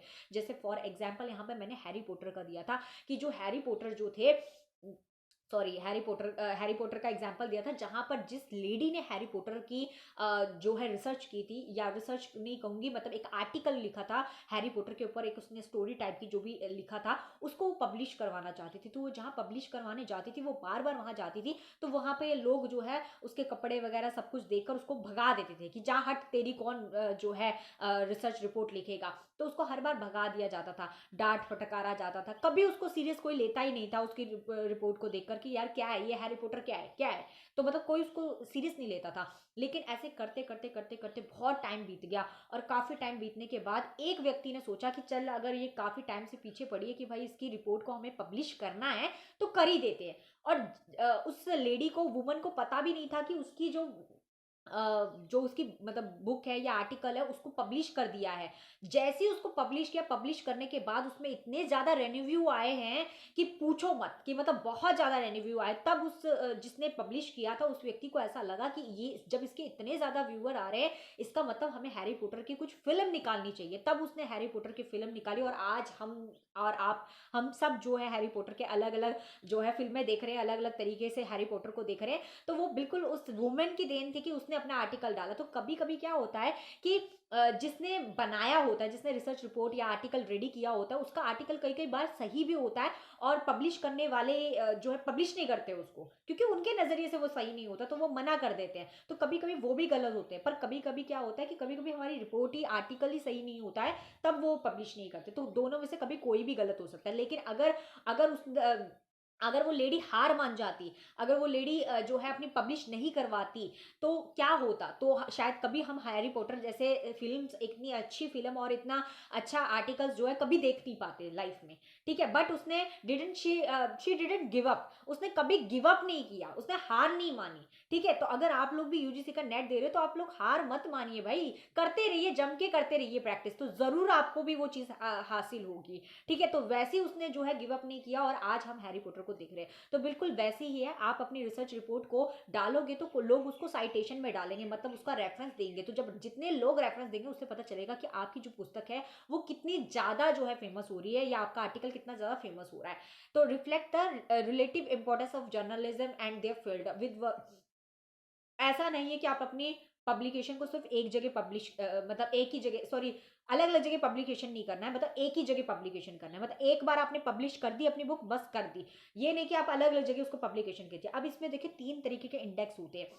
एक होता है एच इंडेक्स, एक होता है आपका एच इंडेक्स, एक होता है जी इंडेक्स, और एक होता है आई 10 इंडेक्स। ये आई 10 इंडेक्स आपका गूगल ने निकाला है थोड़े टाइम पहले। ठीक है, तो यहाँ पर एच इंडेक्स क्या होता है? एच इंडेक्स होता है हाईएस्ट इंडेक्स। हाईएस्ट इंडेक्स मतलब जब आपके बहुत सारे लोग जो है साइटेशन में आपको डालते हैं कि भाई मैंने इधर से रेफरेंस लिया, तो मतलब आपकी जो रिसर्च आर्टिकल है वो बहुत ज़्यादा अच्छा बनाया है आपने, इस वजह से लोग उसका साइटेशन अपनी रिसर्च रिपोर्ट में डाल रहे हैं, तो वो आपका हाईएस्ट इंडेक्स में चला जाता है। जब आपके एवरेज लोग आपके, मतलब कम लोग, जितने भी लिमिटेशन एवरेज में रखा होगा, तो उतने लोग जब आपकी साइटेशन में आपकी वीडियो को डालते हैं तो माना जाता है कि साइटेशन में आपको मेंशन करते हो तो माना जाता है कि वो जी इंडेक्स के अंदर आता है। लेकिन आई 10 इंडेक्स क्या होता है? आई 10 इंडेक्स होता है जब आपके जो चीज़ें होती है उसको 10 साइटेशन, मतलब यहाँ पर 10 बार अगर किसी ने जो है अपनी रिसर्च रिपोर्ट में आपके साइटेशन को डाला है, आपके रेफरेंस को डाला है, तब उसको आई 10 इंडेक्स कहा जाता है। तो ये तीन प्रकार के इंडेक्स होते हैं, इनसे पता चलता है कि आपकी जो रिसर्च रिपोर्ट है वो कितने लोगों को पसंद आ रही है, कितने लोग उसे देख रहे हैं, कितनी फेमस है, और ज़्यादा फेमस होती है तो उसका आगे भी बहुत ज़्यादा फिर किया जाता है।